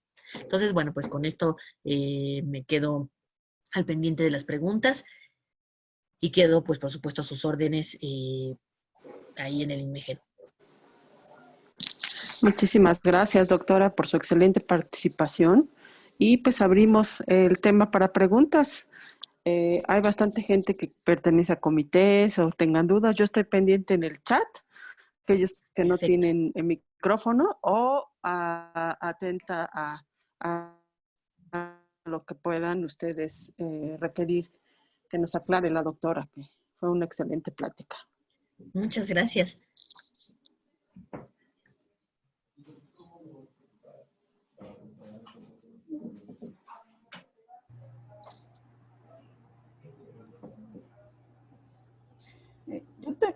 Yo tengo una pregunta. Bueno, ahorita que me surge, doctora. Primeramente, gracias por su ponencia. Estuvo bastante completa y muy clara. Usted comentó algo bueno, yo llevo, no soy médico, pero llevo proyectos de investigación clínica con muestras de DNA de pacientes. Y usted mencionó, bueno, evidentemente mi investigación tiene un objetivo pertinente. O sea, en la carta de consentimiento viene muy claro para qué, por qué, y estoy obteniendo el DNA y qué me comprometo a hacer con esa muestra, ¿no? Pero usted comentó de los imprevistos, ¿no? Que a veces uno como en este caso yo como investigador puedo ver otras cosas, ¿no? Dentro del material genético que pues a lo mejor los papás pues, no tienen ni idea, ¿no? Ahí, por ejemplo, yo me vería obligada a decirles, miren, encontré esta cosa, ¿no? A lo mejor, yo específicamente trabajo investigaciones sobre polimorfismos genéticos, búsqueda de variantes para asociarlas a un riesgo, ¿no? En la salud infantil, de una enfermedad, ¿no? Y yo, por ejemplo, si yo viera algo diferente a mi objetivo pertinente, o sea, ya viera algo imprevisto, yo estaría obligada a decírselo a los, ay, ¿sabe qué? Bueno, encontré a lo mejor, evidentemente no soy médico y mi investigación no da diagnósticos, puede dar guía a un médico para modificar la terapéutica, de hecho lo tengo escrito así en el protocolo, más no para diagnosticar, o sea, evidentemente no es.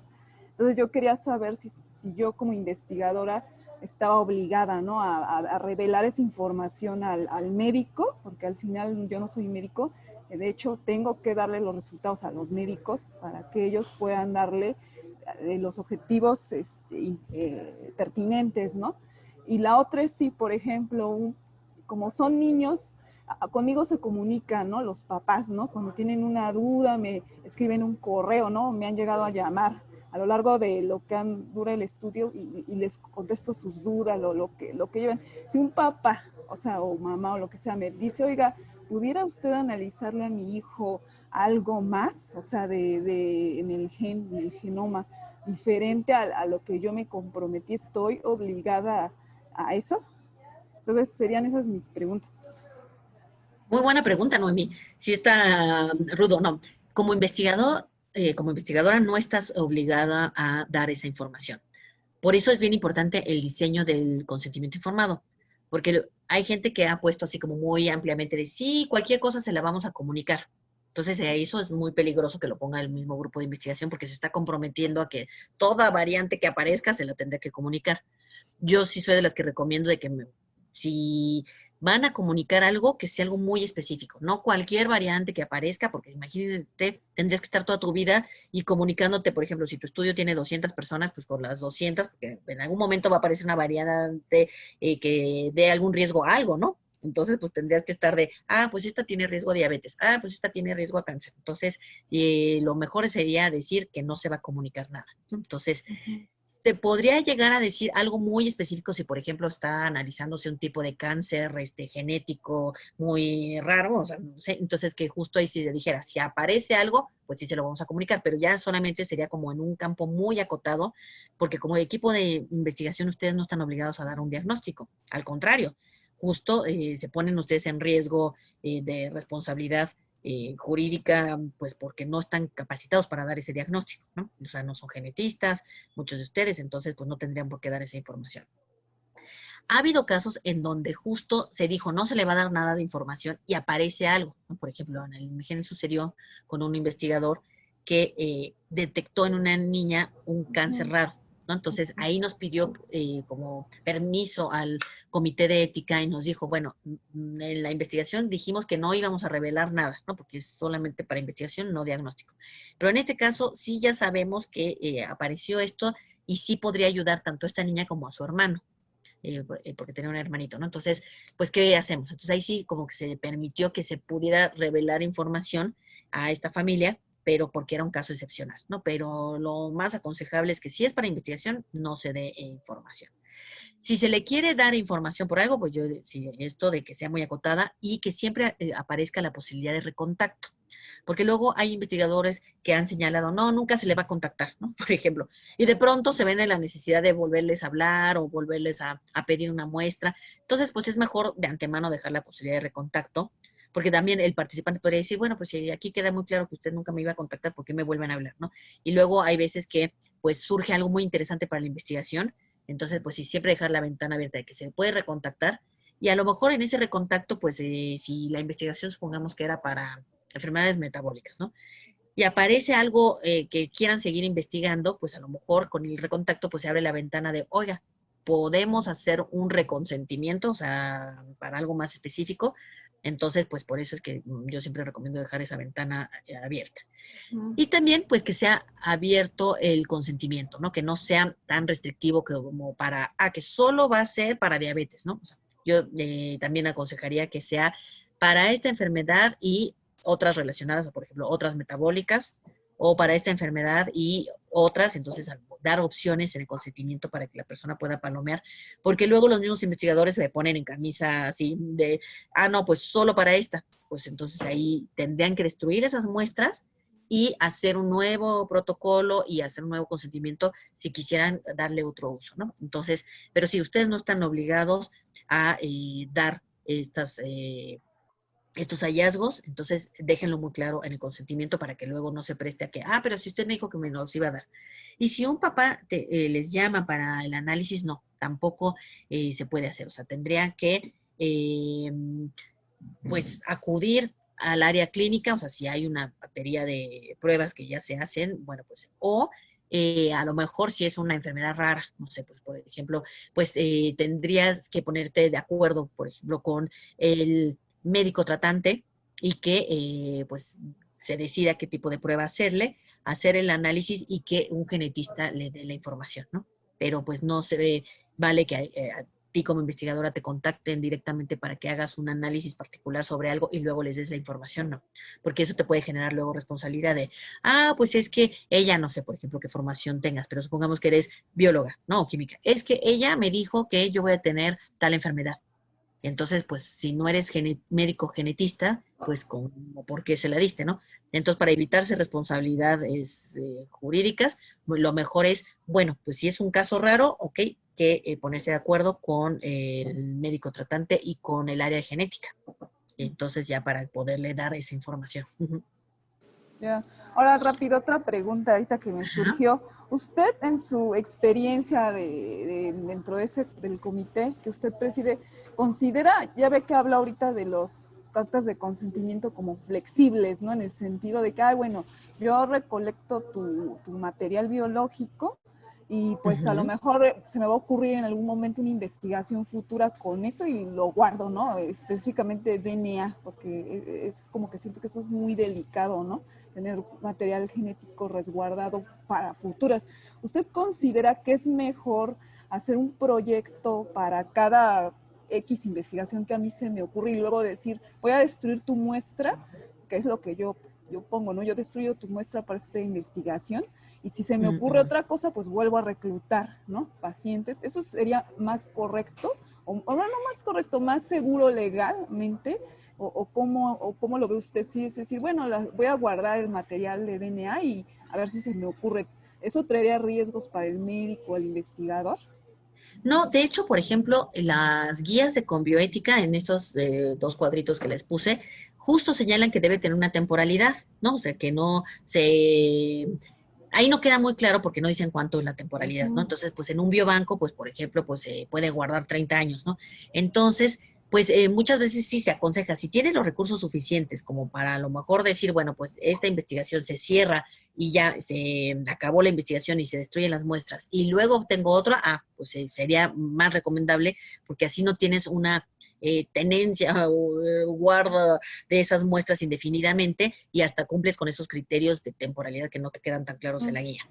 Pero muchas veces lo que pues se hace y se entiende que no hay recursos suficientes, por ejemplo, pues muestras que fueron a una comunidad a obtenerlas, pues todos los viáticos que se gastaron, el estar yendo, viniendo de regreso, toda esa parte, entonces, pues se entiende que es un gasto que pues luego pues no son financiados pues ampliamente, sobre todo en este país, ¿no? O sea, hay países que le invierten muchísimo la investigación. Entonces, en esos casos, pues a lo mejor como para evitar estar yendo pues a las comunidades o en algo que sea muy complejo, en enfermedades raras, pues a lo mejor sí, que sea más amplio y que ahí se establezca que pues no hay una temporalidad definida para esa investigación, ¿no? Entonces, es difícil porque pues cómo mediar, o sea, no es que culpe a las guías de conbioética, porque pues cómo establecer ese criterio, ¿no? De pues cuánto es el tiempo que señala conbioética, que no señala ahí algo específico, pero algunos dicen, no, pues que se guarde 5 años. Pues yo no he visto que haya ese lineamiento de que se guarde 5 años, porque al final de cuentas lo que se guarda 5 años es el expediente clínico, ¿no? Entonces, pues a lo mejor es como una costumbre en muchas instituciones pero realmente pues hay investigaciones que son más largas o hay investigaciones que al año ya se pueden cortar y ya se acabó y se obtuvieron resultados. Entonces yo creo que de acuerdo al diseño de la investigación, pues ahí se puede ver el riesgo de, ok, pues vale la pena tener, o sea, si se plantea, por ejemplo, una cohorte larga, ¿no? Para dar seguimiento, no sé, por ejemplo, a pacientes con Huntington que lo detectaron a los 50 años y ya se les quiere dar un seguimiento de 20 años, ¿no? Por ejemplo, pues ahí sí tendrías que tener guardadas las muestras. Entonces yo creo que mucho depende del diseño, pero pues tener muy claro eso, de que siempre es un riesgo tener la información, entonces pues que si se puede mejor destruir, pues mejor. Es lo más recomendable. Es lo más recomendable, sí, Ok. totalmente.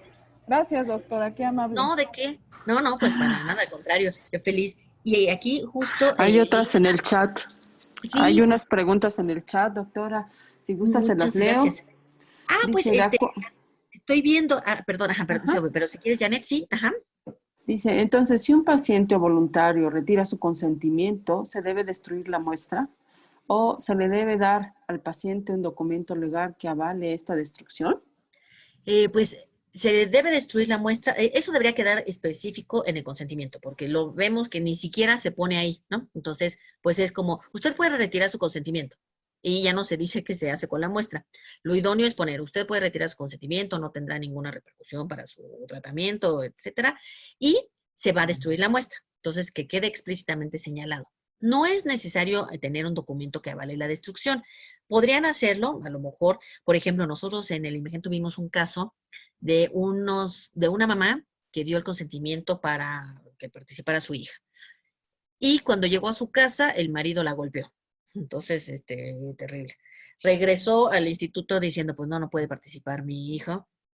Y entonces, pues se hizo una destrucción y enfrente del padre golpeador, que pues era como para acusarlo, pero bueno, ni modo, se tuvo que hacer enfrente de esta persona violenta y enfrente de la madre y ahí sí se hizo un documento y como comité hicimos una carta de, bueno, pues nosotros estamos pues casi avalando y viendo junto con el investigador que se destruye la muestra, se destruye el consentimiento y todo, pero porque era una situación como delicada en este tema. Pero no necesariamente se le tiene que dar a cada participante así como una especie de constancia de ya se destruyó la muestra.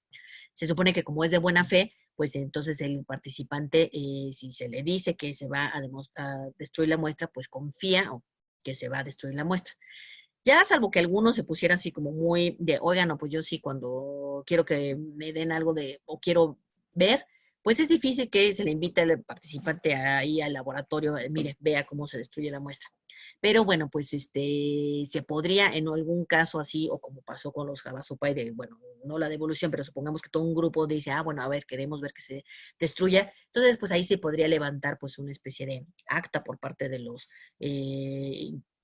investigadores y a lo mejor puede participar el comité de ética y estar ahí como testigo de calidad diciendo que, bueno, sí, estamos viendo que sí se destruyó. Pero eso yo creo que para un caso pues más raro o específico, ¿no? Pero por lo general no se les da ningún documento.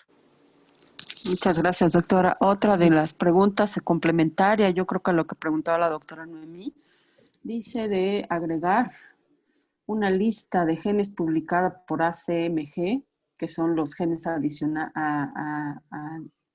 accionables, y de ellos está obligado como médico a reportarlo. Aquí viene la ventaja de que los consentimientos, los pacientes firmen si desean saber o no los hallazgos secundarios o incidentales. Totalmente de acuerdo y además muy feliz de saludar a la doctora Liliana Fernández. Entonces sí, Liliana, qué padre verte. Pues sí, realmente, como bien dice ella, como médico, sí hay una obligación. Como investigador no, porque pues justo, y es más, lo mejor es señalar eso, no se le van a dar. Pero como médico, si está la prueba, si se le hizo, y justo el derecho a saber o no saber es ese. Oiga, pues esta prueba tiene este riesgo, o sea, como riesgo es que puede saberse, puede haber hallazgos de su condición por la cual se le estamos haciendo, de su enfermedad, pero también pueden aparecer sobre otros temas. ¿Los quiere saber o no saber? ¿No? Incluso, por ejemplo, me acuerdo de una institución que quería hacer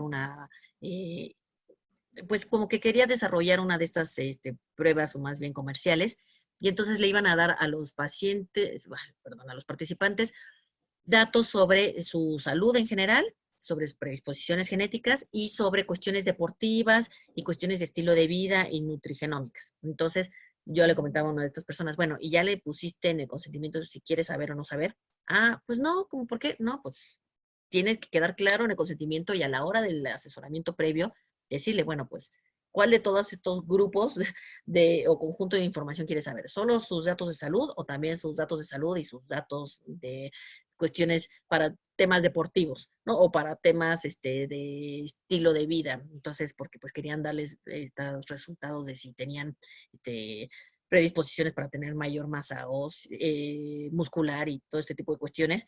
Entonces, bueno, pues era como, pues está bien que se las des y hasta de ancestría también, pero pues como por bloques. Entonces, pregúntale a la persona si quiere saber esto o no, esto o no, ¿no? Entonces, eso es lo idóneo, ¿no? Pero estos hallazgos sí hay esta obligación. Cuando ya se le dijo que sí y el paciente dice, sí, los quiero saber, entonces sí hay esta obligación. Y otra pregunta, doctora, que ¿en qué ámbito quedan los bancos de sangre y los de leche materna? ¿O no aplican en este caso porque son para uso terapéutico? Quedan para el ámbito de bancos o reservorios, porque ven que les mencionaba que están los biobancos, que son solamente para investigación, y los bancos o reservorios. Entonces, dentro de estos bancos estaría la leche materna, los bancos de sangre, de córneas, etcétera. Entonces, estos bancos, pues son, pues no puedo decir exclusivamente, pero pues son en su mayoría para términos de atención a la salud. Estos quedan regulados por el reglamento en materia de disposición de órganos, tejidos, cadáveres, que les comentaba que es de 1985, y justo, por ejemplo, el de sangre, pues además de estar en este reglamento contemplado, está la norma oficial de manejo de sangre. Entonces también para ver los criterios de sangre para uso terapéutico, pues se pueden meter al Centro Nacional de la Transfusión Sanguínea. Los de leche materna, pues no están tan explícitos. No sé si haya una norma oficial mexicana, pero seguramente la debe de haber. Si necesita más datos esta persona, que nada más veo que es Islas, por supuesto que se lo puedo buscar y si me escribe, con todo gusto buscamos si hay alguna norma que tenga que ver con los bancos de leche materna, pero le aplicaría tanto la eh, norma oficial mexicana esta de sangre, para casos de sangre, la materna si la buscamos, y el reglamento en materia de estos tejidos, órganos, ya tiene este título larguísimo. Yo los invito a que cuando busquen normas, no googleen tal cual el reglamento, porque luego les aparecen versiones anteriores. Vayan a la página de Leyes Diputados, así tal cual lo ponen en Google, y la primera referencia va a ser la la página de la Cámara de Diputados, y ahí aparecen las leyes federales, entonces la Ley General de Salud, la Ley de los Institutos Nacionales, o sea, todos los temas que hay, y hay una pestañita que dice reglamentos vigentes. Métanse ahí, porque ahí vienen todos los reglamentos en materia de salud. Entonces, para que vean las últimas versiones, el reglamento del 85, el reglamento de investigación, el reglamento de prestación de servicios de atención médica. Entonces, sí, pero sí sería un banco, no un biobanco en este sentido. Y les digo, lo malo es que en México no están los biobancos, entonces al final de cuentas en México tenemos banco para cuestiones clínicas y banco para cuestiones de investigación, porque pues casi todos los institutos nos manejamos con nuestros propios, cada investigador tiene como su banco y pues también cada investigador va prestando sus muestras de acuerdo a sus colaboradores. Entonces, por ejemplo, si soy un investigador de un instituto que tengo muestras que tienen que ver con enfermedades metabólicas, pues por lo general lo comparto con mis conocidos que sé que también manejan el tema de enfermedades metabólicas. Y esto por poner un ejemplo, ¿no?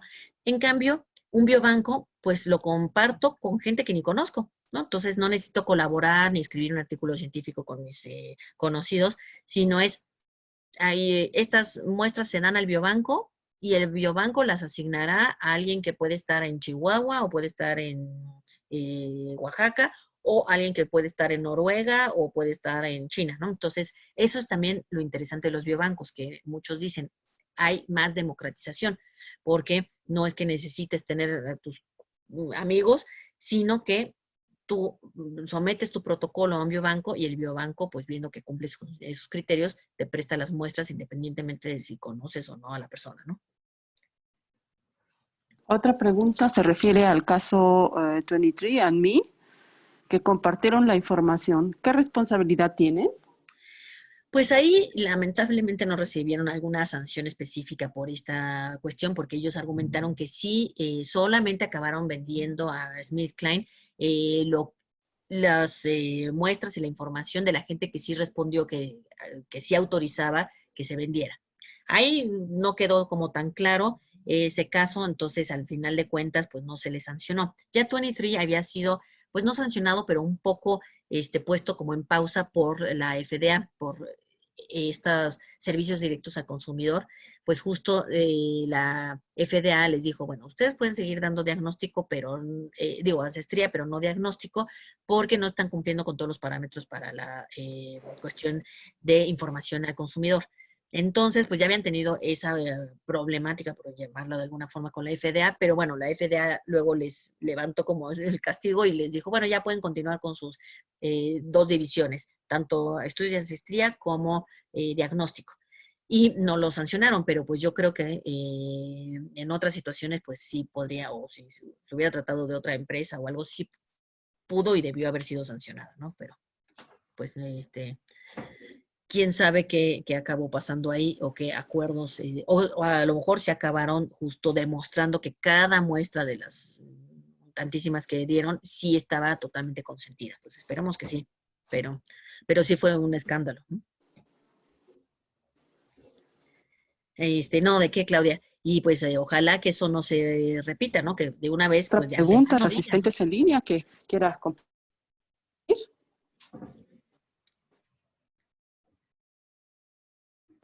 Este, a, a mí me surgió otra. Ay, Ajá. Para un biobanco se requiere un número específico de muestras para considerarlo un biobanco. No, no hay un número específico, más bien ahí como que el biobanco dentro de esa gestión o gobernanza, como se le llama, tendría que calcular cómo puede ser factible también sus gastos, ¿no? Porque, pues, por ejemplo, a lo mejor si tiene guardadas, no sé, por decir algo absurdo, ¿no? 1000 muestras, pues toda la infraestructura, todo, pues a lo mejor es demasiado costoso tener la luz, los refrigeradores, todo para esos 1000, ¿no? Lo idóneo sería que tuviera muchísimas para que pueda ofrecer y a distintas instituciones nacionales e internacionales, y que esas instituciones le paguen, pero no por un tráfico de muestras, ¿no? Sino se supone que es por la cuestión de mantener dichas muestras, ¿no? Entonces, por eso, entre mayor número, pues como que sale mejor, sus números le salen mejor a que si tiene algo. O tendría que ser un biobanco muy chiquito, y entonces, pues como muy manejable económicamente para que pueda ser viable y sustentable, ¿no? Con Pero eso si no hay... que usted dice, entonces un biobanco sí debe tener una infraestructura. O sea, Sí, ese cuartito, no es un cuartito, no es un ultra. O sea, es una infraestructura completa de quiénes van a dirigirlo, quién controla. Cada biobanco tiene que tener sus propios comités. totalmente. Ya. Sí, entonces es una estructura propia para ese biobanco, ¿no? Puede estar alojado, por supuesto, supongamos que pediatría tuviera su biobanco. Puede estar alojado dentro del instituto, recibir recursos del instituto, incluso podría recibir recursos, bueno, de estas personas que paguen, y recibir recursos, supongamos que de el patronato, no sé, por decir, ¿no? De alguien o de un tercero, y que quedara muy claro que, bueno, esa participación no es para que ese tercero se lleve las muestras, sino como para mantener el biobanco, ¿no?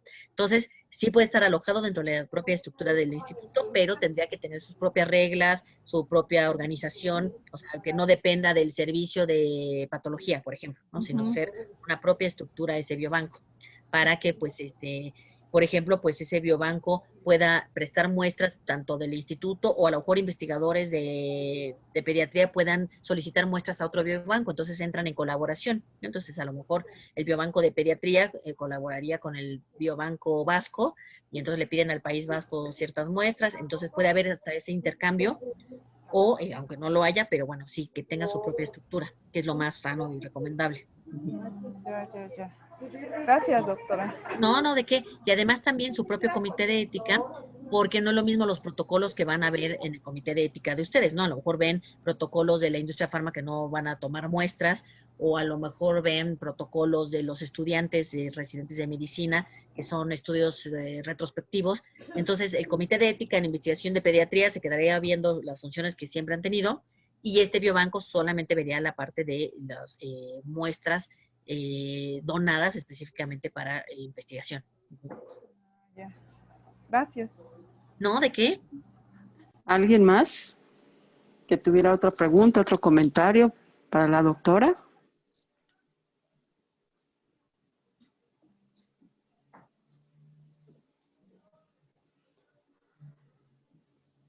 Y pues si no es así, le agradeceremos mucho a la doctora su participación y Muchas esperamos gracias. conocerla en alguna oportunidad en vivo y a todo color, doctora.